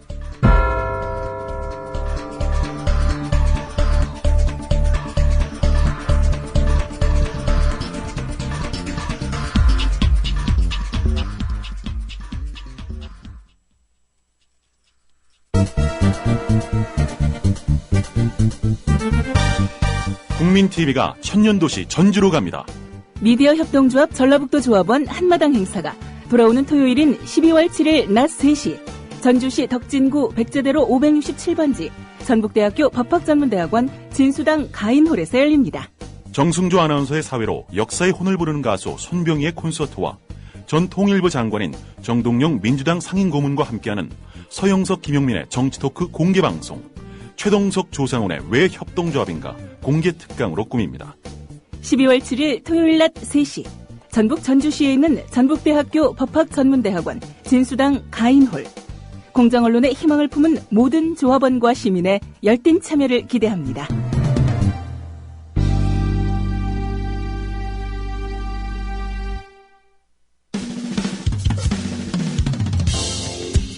지금 여러분께서는 YTN 해직기자 노정면이 진행하는 국민TV 라디오 노정면의 뉴스바를 듣고 계십니다.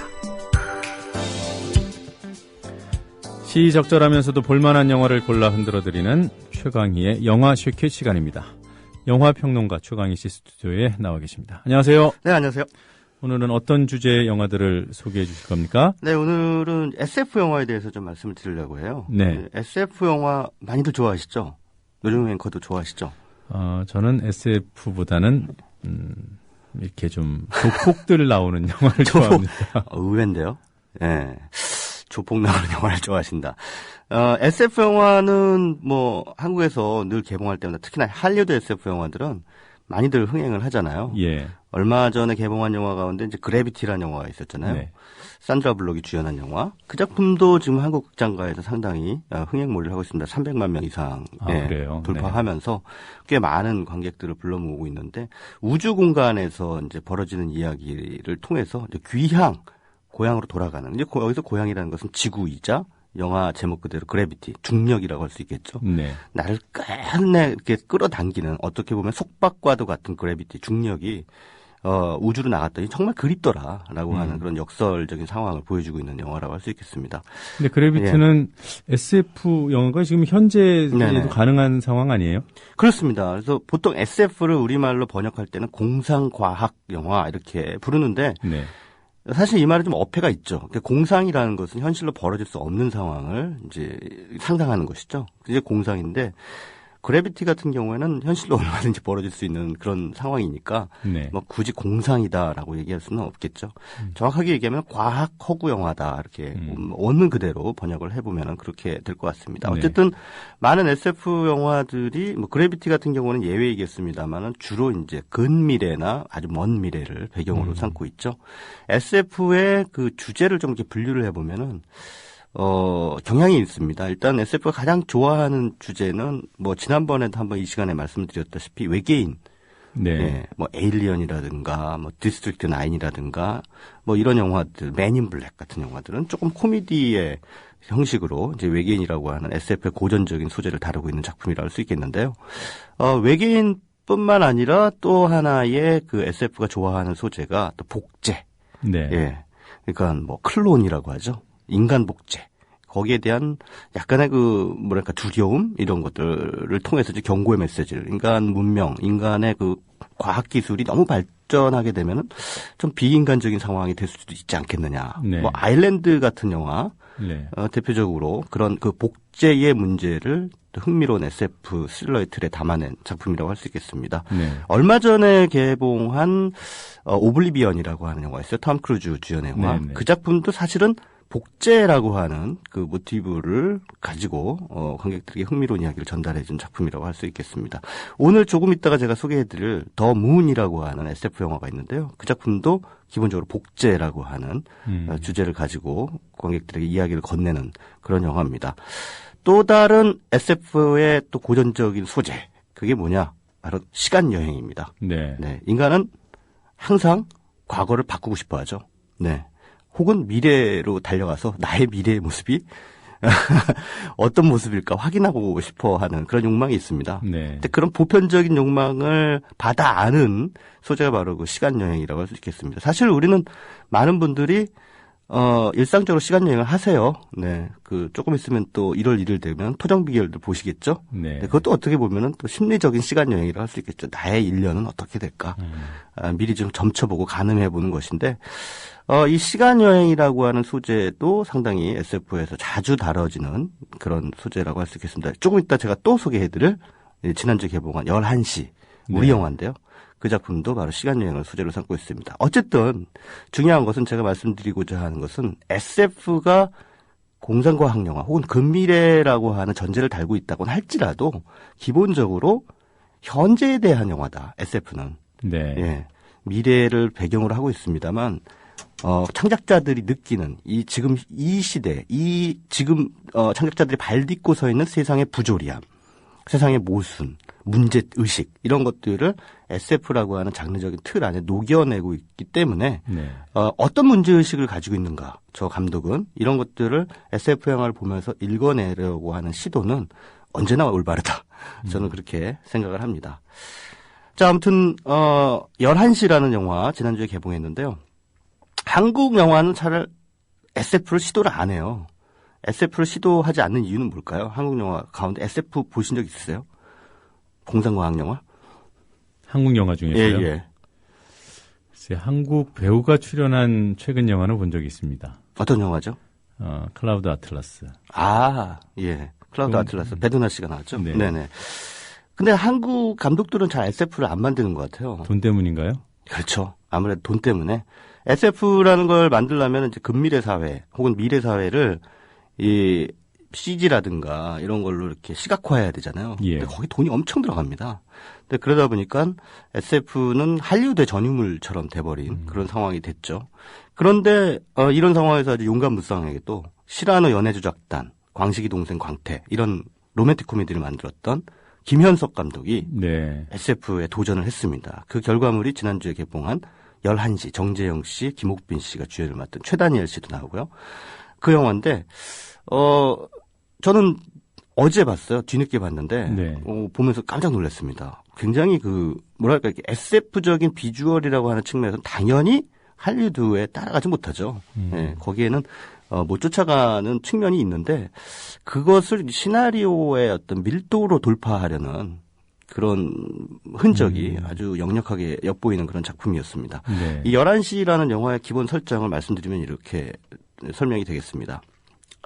러시아에서 외주를 받아서 이 정재영 씨가 이제 물리학자로 나오는데 시간여행 프로젝트를 이제 담당을 해서 연구를 쭉 합니다. 네. 3년이 넘게 자신의 연구팀들과 어떤 바닷속 깊은 연구소에 왜 또 바닷속 깊은 곳에 연구소를 차렸는지는 모르겠습니다만 어쨌든 거기에서 연구를 계속 하는데 이 연구 성과가 잘 안 나와요. 근데 어찌저찌 해가지고 24시간 뒤로 시간 이동을 할 수 있는 기술까지는 개발을 했습니다. 그런데 그거 가지고는 안 된다. 그래서 네. 이제 러시아에 이들에게 투자를 했던 투자사가 당장 철수해라. 이제 이 프로젝트 중단하겠다. 그만하자라는 결정을 내립니다. 그런데 이제 정재영 씨 입장에서는 지금까지 퍼부은 노력이 얼만데 너무 억울하잖아요. 그러니까 딱 진짜 한번 테스트 이동을 한번 해보겠습니다. 네. 예, 미래에 갔다 오겠습니다. 그럼 갔다 온 걸 어떻게 증명할래? 또 이런 방식으로 증명하겠습니다. 라고 하는 거죠. 그래서 그 증명하는 방식이 뭐냐면 미래에 가서 CCTV를 가져오는 거예요. CCTV 화면을. 그래서 24시간 뒤에 오전 11시에 이제 시간 이동을 감행하죠. 김옥빈 씨하고 같이 미래로 갑니다. 그래서 1시간이 이제 하루 뒤인 11시로 똑같은 공간으로 이동을 합니다. 네. 그때까지 이 영화 속에 설정된 시간 여행 기술은 이 공간 이동은 안 됩니다. 오로지 그 시간만 24시간 뒤로만 갈 수 있습니다. 그래서 어쨌든 24시간 뒤로 갔는데 도착하자마자 똑같은 연구소인데 아무도 없고 연구소가 막 폭발하고 있는 그런 지경이 된 거예요. 네. 그래서 안 되겠다 그래가지고 거기서 미래에 갔다 왔다는 증빙은 있어야 되니까 CCTV 화면을 잽싸게 복사를 해가지고 그다음에 다시 그 트로츠키라고 하는 타임머신에 탑니다. 네. 그래서 이제 24시간 뒤로 이제 돌아오게 되죠. 돌아왔는데 그 CCTV 화면을 한번 확인을 해봤어요. 그랬더니 전부 다 바이러스가 걸려가지고 화면들이 제대로 작동을 안 하는 가운데 딱 하나의 화면만 작동이 됩니다. 그래서 그 화면을 보니까 어떤 사람이 연구소 안에서 막 화재가 나가지고 그 안에서 불에 타가지고 죽는 그런 화면이 찍혀져 있는 거예요. 네. 그러니까 이게 사람들이 전부 패닉 상태에 빠지죠. 연구원들도 마찬가지고. 저게 한 몇 시간 뒤에는 저런 상황이 지금 여기서 벌어진다는 거 아니냐. 근데 그때까지만 해도 연구소 안은 너무나 평온하고 아무 일도 벌어지지 않을 것 같은 그런 상황이었기 때문에 믿기지가 않죠. 네. 믿기지가 않는데 어찌됐든 CCTV에는 그 장면이 찍혀 있잖아요. 그러니까는 이거 연구소에서 화재가 일어난다는 그 얘기니까 우리가 지금부터 화재를 예방하기 위해서 모든 장비들을 다 점검하자. 이제 이런 이제 상황이 됩니다. 그래서 이제 연구원들이 다 뿔뿔이 흩어져 가지고 연구소 이곳저곳을 돌아다니면서 화재가 날 만한 곳을 다 찾아다니면서 점검을 해요. 그러면은 이제 미래를 바꿀 수 있다. 이런 얘기가 되겠죠. 그런데 참 아이러니하게도 그걸 점검하다가 화재가 나요. 그러니까 점검을 다 그런 것 같아요. 네. 점검을 안 했으면 화재가 안 났을 텐데. 아니 연구소로 나가면 되잖아요. 그렇죠.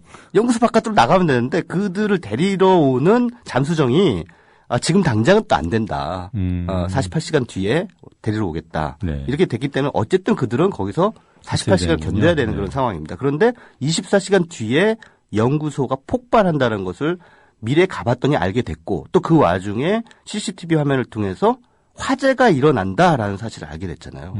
그렇기 때문에 그것을 막으려고 이제 이 연구원들이 사실 어느 정도 패닉 상태에 빠져가지고 화재 예방 작전을 펼치다가 그 예방 작전 때문에 화재가 나는.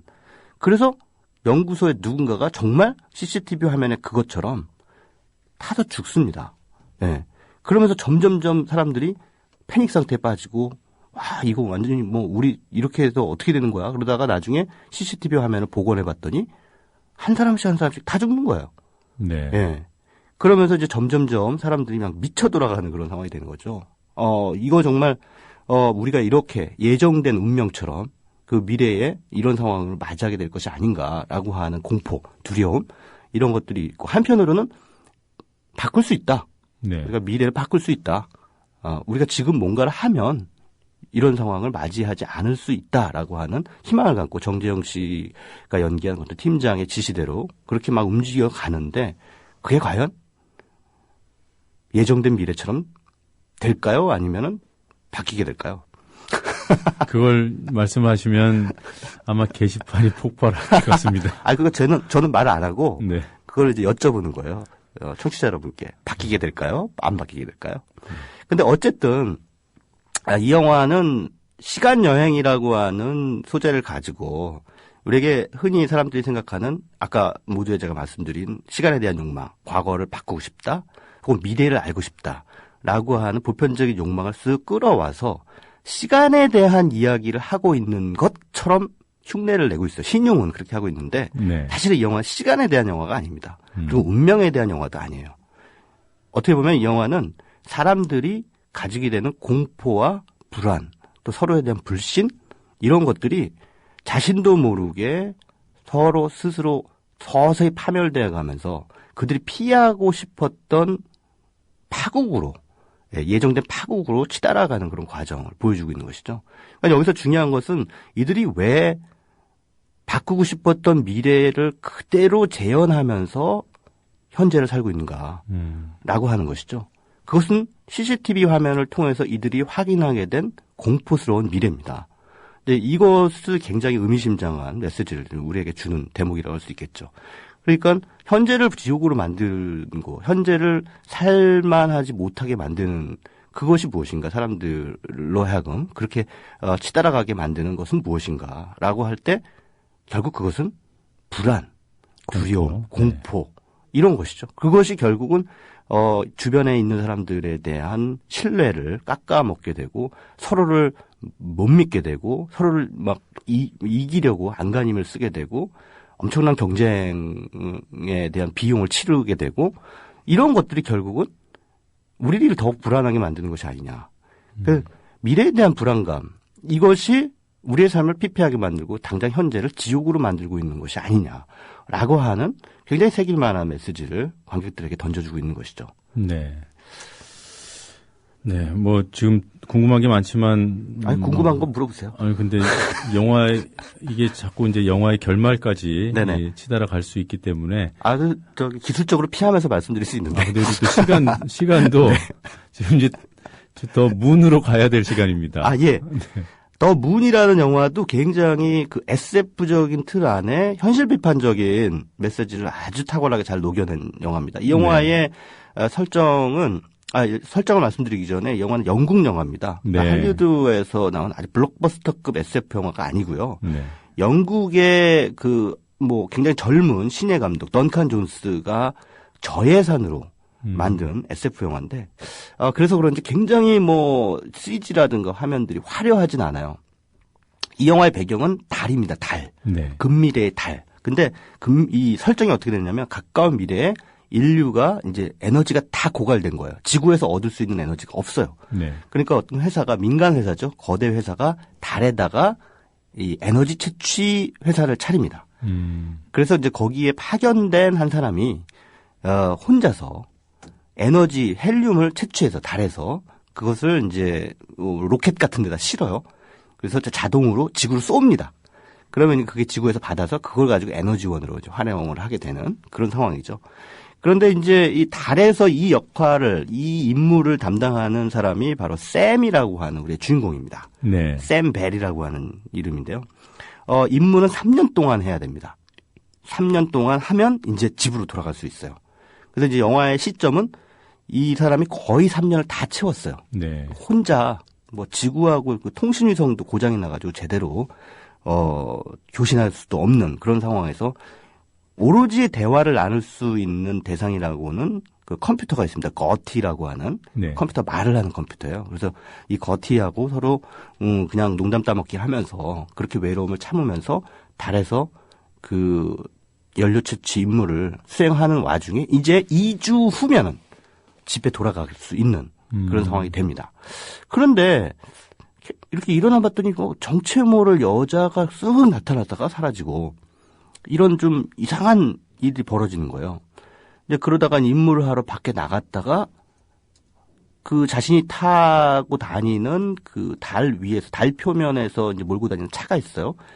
그 차와 똑같이 생긴 어떤 차를 발견하게 되고, 그래서 그 차를 들여다봤더니 어떤 우주인이 이렇게 쓰러져 있는 거예요. 그래서 이 사람 뭔가. 그리고 이제 어찌됐든 숨이 좀 붙어 있는 것 같아가지고 기지로 이제 데려옵니다. 기지로 데려와서 치료를 하죠. 치료를 하고 이렇게 봤더니 아니 세상에나 자신과 똑같이 생긴 거예요. 네. 똑같이 생긴 사람이 거기 있었던 겁니다. 이게 도대체 어떻게 된 일인가? 곰곰이 생각해 봤더니 저 사람은 분명 클론이다. 나의 복제 인간이구나. 네. 라는 이제 결론을 내리게 되죠. 근데 그 사람이 깨어나서 오히려 적반하장도 유분수지 자신을 구해준 샘에게 너 클론이지? 라고 물어보는 거예요. 그러니까는 이때부터 두 사람이 네가 클론이야? 네가 클론이야? 나냐? 내가 진짜야. 네, 넌 가짜야. 라고 하는 그런 경론이 벌어집니다. 과연 누가 진짜이고 누가 가짜일까? 구준엽 씨가 진짜죠. 죄송합니다. 썰렁한 농담으로 말문을 막히게 하시더군요. 자, 어쨌든 그래서 이 샘, 두 명의 샘이 나타나면서 이때부터 이제 상황이 아주 급반전이 되는 거죠. 근데 알고 봤더니 이건 아셔도 스포일러라고 할 수가 없는 건데요. 알고 봤더니 두 사람 다 클론이에요. 네. 두 사람 다 클론이었어요. 그러니까 3년짜리 클론. 그러니까 3년이 있으면 유효기간이 끝나는. 그래서 다른 클론으로 대체하고 다른 클론으로 대체하고 계속 이런 식으로 가는 거죠.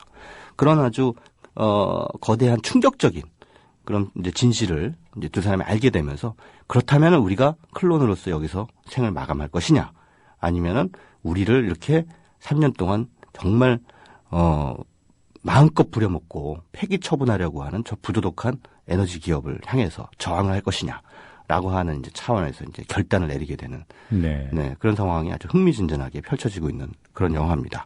이 영화 더 문은 SF 영화에서 그동안의 SF 영화에서 사실은 별로 이렇게 상상할 수 없었던 그런 설정이죠. 클론이라고 하는 설정은 지금까지 많은 SF 영화에서 자주 다뤄왔던 소재이긴 합니다만 네. 영화 이걸 과감하게 현실 비판적인 어떤 모티브로 활용하면서 클론을 우리의 비정규직 문제로 치환합니다. 예. 그래서 우리 한국 사회를 비롯해서 지금 뭐 전 지구적인 신자유주의 물결 속에서 뭐 91대 99%의 사회 속에서 양산되고 있는 비정규직, 그들이 결국은 2년짜리, 3년짜리 클론들 아닌가라고 하는 그런 문제 제기를 하고 있는 것이죠. 그러니까 단순한 SF가 아니에요. 상당히 네. 철학적이고 지금 우리 현실의 부조리, 또 정말 기계 부품처럼 활용되고 언젠가 폐기처분되는, 그리고 다시는 또 한국에서도 마찬가지 아닙니까? 네. 재계약하면 정규직으로 전환시켜야 되니까 다 해고당하잖아요. 네. 그래서 뭐 직장 다니시는 분들 잘 아시겠지만 2년에 한 번씩 비정규직들이 싹 물갈이가 됩니다. 어떻게 보면 이 영화 더 문에서 보여지는 그 샘으로 대표되는 그 클론들의 처지나 그들의 처지나 크게 다르지 않다라는 생각을 하게 되는 것이죠. 이 영화가 몇 년도 영화예요? 2009년 말에 한국에서 개봉했는데 별로 크게 주목을 받지는 못했는데요. 제가 20세기 들어서 본 SF 영화 중엔 상당히 그 충격적인 그런 영화였고요. 이런 그 매트릭스라든가 이런 네. 굉장히 화려한 볼거리를 안겨주는 그런 SF 영화만큼이나 우리에게 훨씬 더 생각할 만한 성찰 이런 네. 것들을 안겨준 작품입니다. 꼭 좀 챙겨보시기 바라겠습니다. 감독이 우리나라가 비정규직의 이른바 네. 그 역설적인 의미로 천국이라는 사실을 알고 이 영화를 제작했나요? 그걸 알고 제작한 듯한 흔적이 보입니다. 네. 왜냐하면은 이 영화 속의 기지 이름이 한국말로 사랑입니다. 사랑. 네. 그리고 한글로 사랑이라고 써져 있습니다. 네. 그래서 이 감독은 덩칸 존스 감독은 이 영화를 만들 당시에 여자친구가 한국인이었대요. 그래서 한국말을 넣었다라고 하는데 이게 참 기묘하게 우리의 현실과 맞아 떨어지는 측면이 있습니다. 예, 저도 지금 기억이 좀 가물가물해서 찾아봤는데 역시 그 기지 이름 사랑이었다고 제가 지금 생각을 했거든요. 전에 본 영화가 맞군요. 네. 네, 근데 그 당시에는 전혀 생각을 못했어요. 역시 우리 최강희 씨의 설명을 들으니까 영화의 의미가 더욱 새로워집니다. 그러려고 제가 있는 거죠. 조금만 이렇게 추워드려도 바로 자체 발광을 하시는군요. 네, 오늘 두 가지 영화 SF를 소재로 한 영화. SF여서 더 흥미롭지만 또 우리 현실을 반영한 영화라니까 조금 더 새로운 관심을 가지고 영화를 대하게 될 것 같습니다. 오늘도 고맙고요. 다음 주 또 기대해 보겠습니다. 네, 감사합니다. 네, 지금까지 영화평론가 최강희 씨였습니다. 네, 오늘 퀴즈 정답 말씀드리겠습니다. 오늘 퀴즈가 특히 반응이 좋습니다. 퀴즈의 내용 때문이 아니라 제시된 지문 때문인 것 같아요. 우리나라의 김장이 유네스코 인류 무형유산으로 결정될 전망이라는 기사가 있었죠. 이와 관련해서 우리나라의 유네스코 인류 무형유산이 아닌 것을 골라달라는 문제였습니다. 1번 아리랑, 2번 판소리, 3번 강강술래, 4번 종북타령. 정답은 4번이었습니다. 오늘 뉴스바 여기서 모두 마치도록 하겠습니다. 저는 내일 아침 7시에 다시 찾아뵙겠습니다. 고맙습니다. 더불어 행복한 세상, 너와 나의 꿈